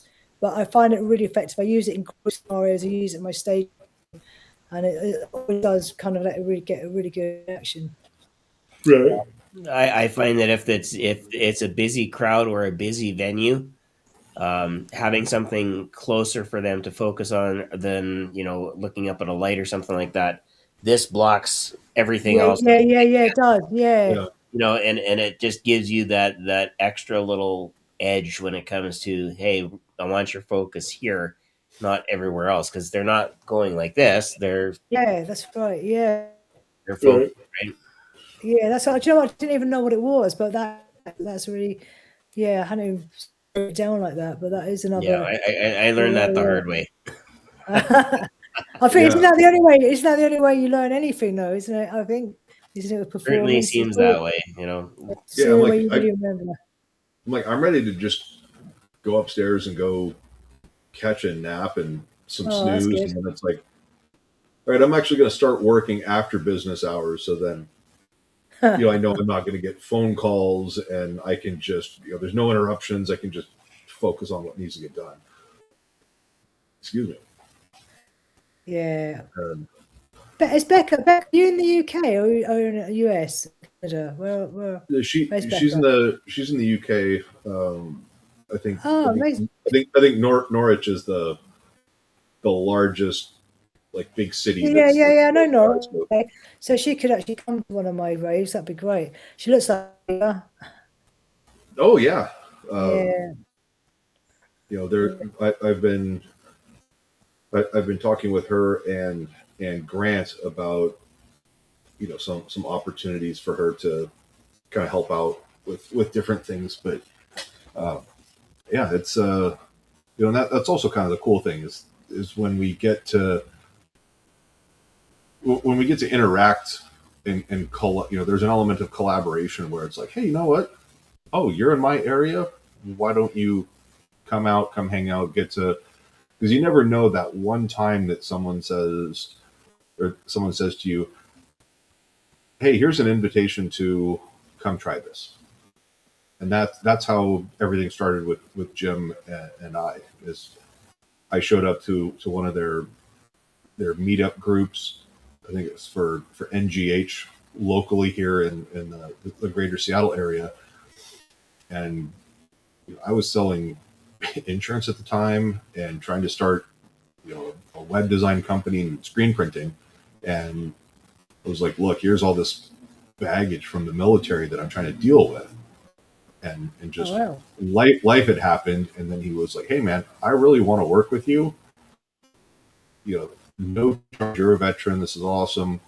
And by the way, can how much would it cost to make a couple of like the t-shirts with just the heat press vinyl? And I was like, man, I'll usually have like a 5 or 10% additional order with shirts just in case you screw something up.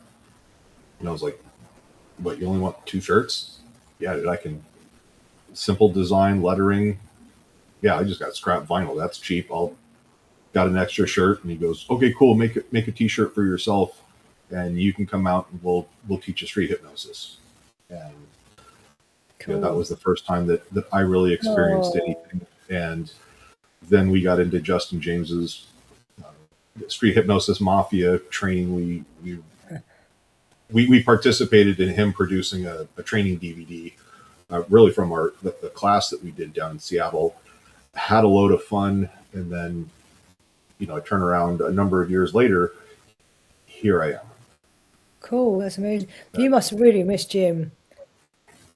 Jim lived about 10 to 15 minutes away from me, so we would get together quite often. There's a therapeutic component to it that was really cool because with hypnotherapy you can address a lot of things that don't go in medical records. So when you're later on in life trying to work on obtaining life insurance or any type of estate planning, I found that, because that was a part of the insurance that I was selling too, is that when I'm taking antidepressants and I suffer from depression, from an underwriting standpoint, you're almost a ticking time bomb. But if it's versus a friend of mine who does the therapy, he's the clinical therapist, and he goes, yeah, I have some medications, but it's because I basically my whole day consists of listening to people complain and bring all their negativity. So this kind of helps, balance me out. And I have another, like a peer that I can kind of get this stuff off my chest. So it's more of like a maintenance thing rather than, hey, I have this clinical depression. It's right. So those are different things. But yeah, it's like, I think it's a great gift for people to have. And it's sort of a fun way to tell the, big pharma where they can go stick it. Yeah. And I don't know a whole lot of. They have stuff that you're supposed to stick, in different places. So yeah, and telling them where to go stick it is, that's kind of redundant. It's not. I think hypnotherapy is a tool in the toolbox, and it's not to detract from people who probably should be on this. It's like you got multiple personalities, and the light on the wall is you think is God or something like that, and multiple personalities and stuff. It's like, yeah, don't discount the mental health professionals, but there's a lot that can improve people's lives by participating in this. So on the comedy side, if you found that with the stage stuff that you're doing, does that segue into potential clients? Because with Jim and I, we'd have a show, we're cleaning up, kind of doing a meet and greet type stuff, and it never failed. We'd get a handful of people going, can hypnotherapy be used for insert life challenge here? Yeah, definitely. It's definitely helped my work. I definitely got get referrals, I think, as a result of it. It's probably why I'm not having to advertise, because I'm probably, and it is advertising yourself, because before every stage show, I do say I'm a hypnotherapist by day, because the reason being is I want to assure people that I care about their well-being. So I always say, in the daytime, I do, stuff for stop smoking, for phobia.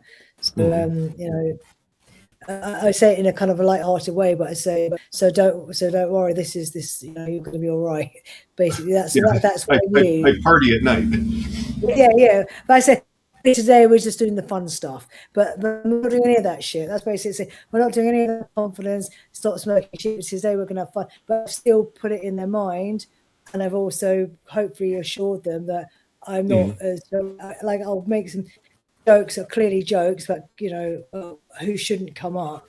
Like I sort of saying, if you're if you're a psycho, or if having a heart condition, I don't want you having a heart attack, it's going to bring us all down. But ultimately, I am sort of like putting up those safety mechanisms, and then saying, but you know what, I'm a hypnotherapist, so I care a lot more than I don't want to be too gushy and too compassionate, because it's not very funny. But at the same time, I want them to know that I do. Like you're going to keep some people safe on stage. Yeah. Kevin does a great delivery on that.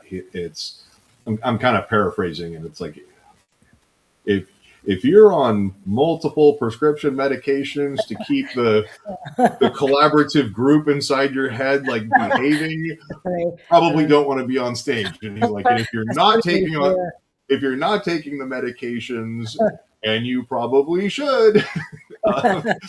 So it's kind of a cool way to Yeah, that's great. Yeah. That's really funny. But yeah, I think the entertainment side is like, hey, this is what hypnosis can do, and it's like, it's not just for making people laugh and giggle. It gets people curious, like, hey, there is something to this. Absolutely. And if that can inspire, it's like, can you imagine, like, out of all of the comedy hypnotists and hypnotherapists that are out there, if each person could inspire one person that goes to their show to either participate in utilizing hypnotherapy, or refer a friend that says, hey, you should probably give this a try. Yeah, I think collectively we could make a pretty good dent in making the world a better place. Definitely.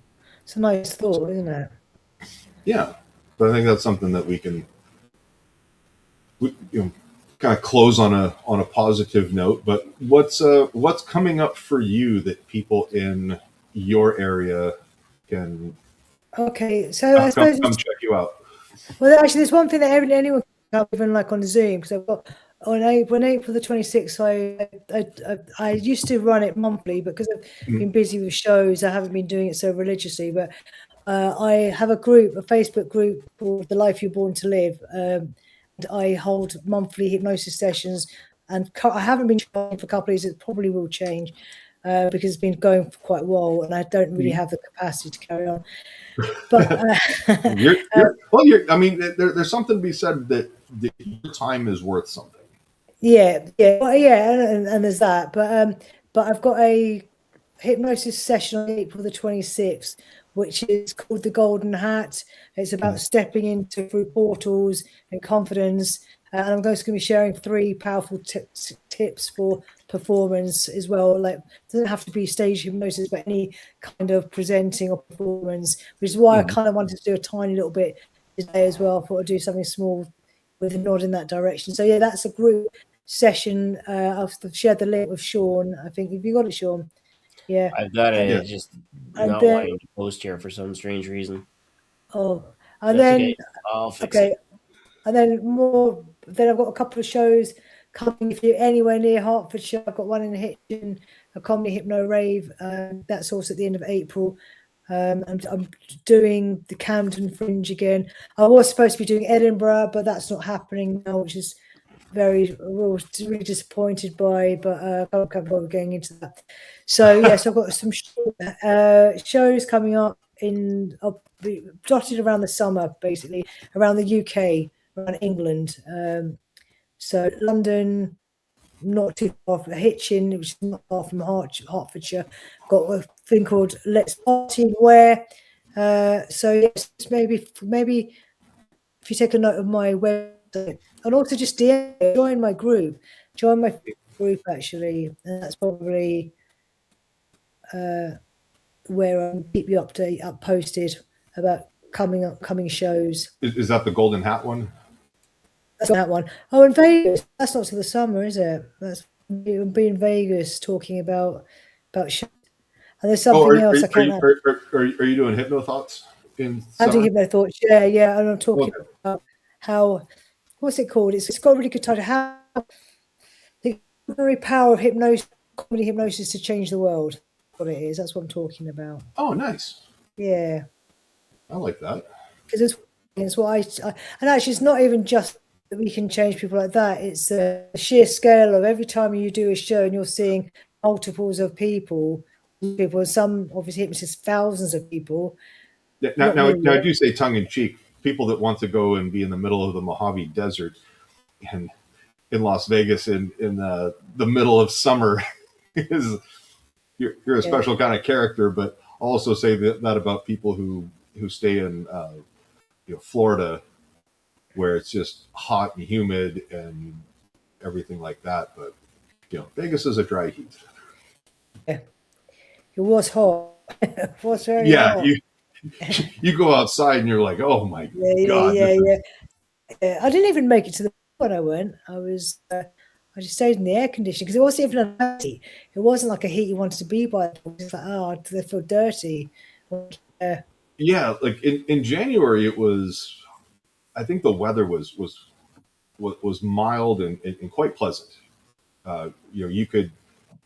We would walk from Gold Coast, which is next to the Rio, and then you just take the footbridge over the freeway, and then you're right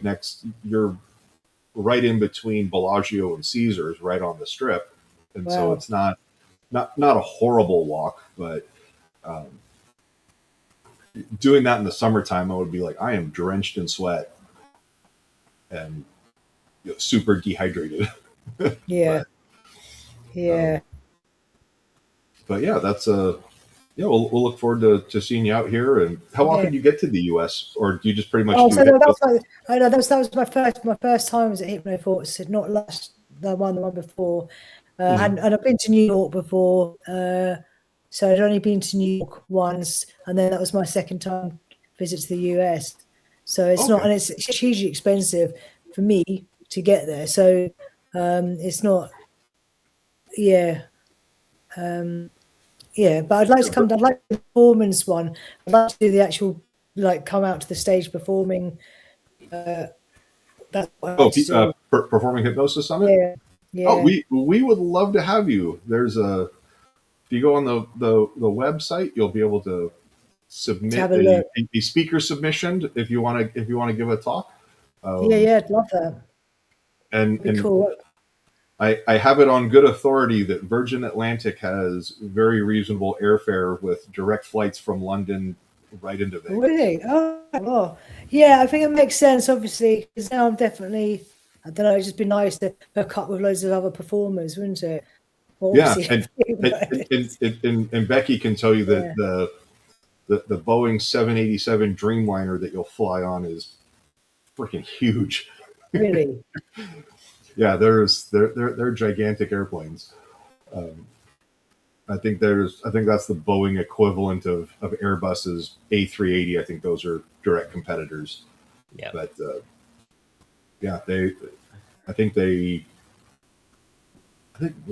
with the Jetstream, if you get lucky, I think going from London to Vegas, they schedule it like 10 and a half hours, and sometimes you can get in, up to an hour early, and then flying home, it's like 9 hours straight. Yeah, because you got a great tailwind.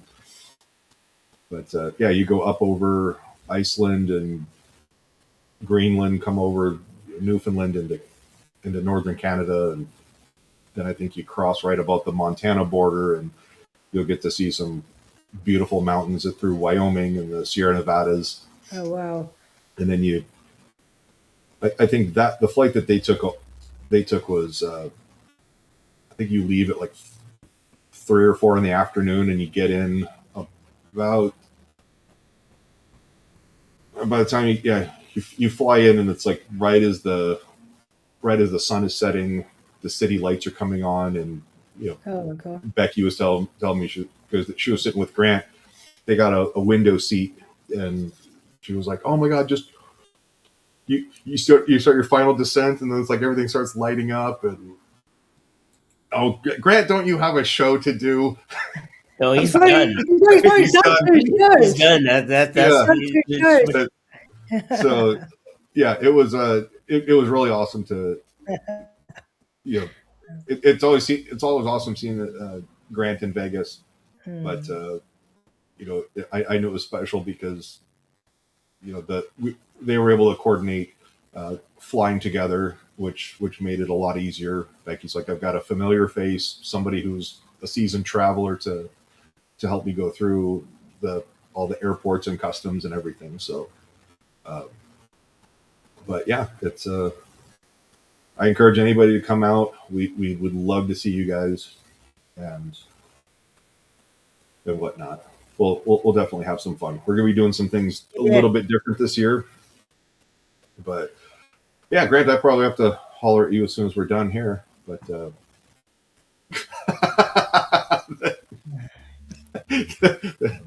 the trafficking joke. So, no, Laura, when Becky comes to one of your shows, you'll see that she's like, I don't know, she's got to be like 3'7" or something. Oh, she's tiny. Oh, she's teeny tiny, and so we were at In-N-Out Burger right by the Flamingo there, and so Becky kind of points, and it's like this: "Are you a victim of human trafficking? Like you can get help." And so she's got a picture of her pointing at the sign, and like this pathetic look on her face. Well, I know I'm going to meet her anyway. I meet her. I think Grant was to me that I think this is me talking to saying I'd like being around other people. I definitely would. It's definitely I'm not around enough at the moment. That's how I feel. You get quite isolated. Oh yeah. He says you would love being around. Yeah, I would. I need. That's what I feel like. It's what's missing at the moment. So you'll have to bring your hot pink microphone, and then Grant uses his purple microphone. And he's got a purple one. Okay, shut the fuck up. It's getting smaller each time. It's what we call hyperbole, Becca. It's funny. It's a technique that utilized in comedy. But no, that's the thing is you just get. I just realised the time. No, I actually need to go eat something because I thought, how long have we been doing this? Yeah, time flies when you're having fun. 2.5 hours. I hope everyone else enjoyed it. No. But I have. No, you're needing to go grab some food. I'm hearing noises from a yellow lab that says it's time to go outside. So, and with all of that in mind, I think the best way that we can wrap all of this up is we hope to see you in Vegas, and we look forward to seeing more of your shows, more of your brand of comedy, and share your videos and stuff. Yeah, nice. We will do our best to make sure that we promote all your good stuff. Thanks very much. That's what we do. It's been great. It's been great. Really appreciate it. Yeah, please come back and join us again, and however we can help promote you and contribute to your success, we'd be honored. Lovely. Thank you so much. So, and with that in mind, on behalf of all of us here, until we see you the next time, take care, stay well, and be awesome. Bye. Stay free, guys.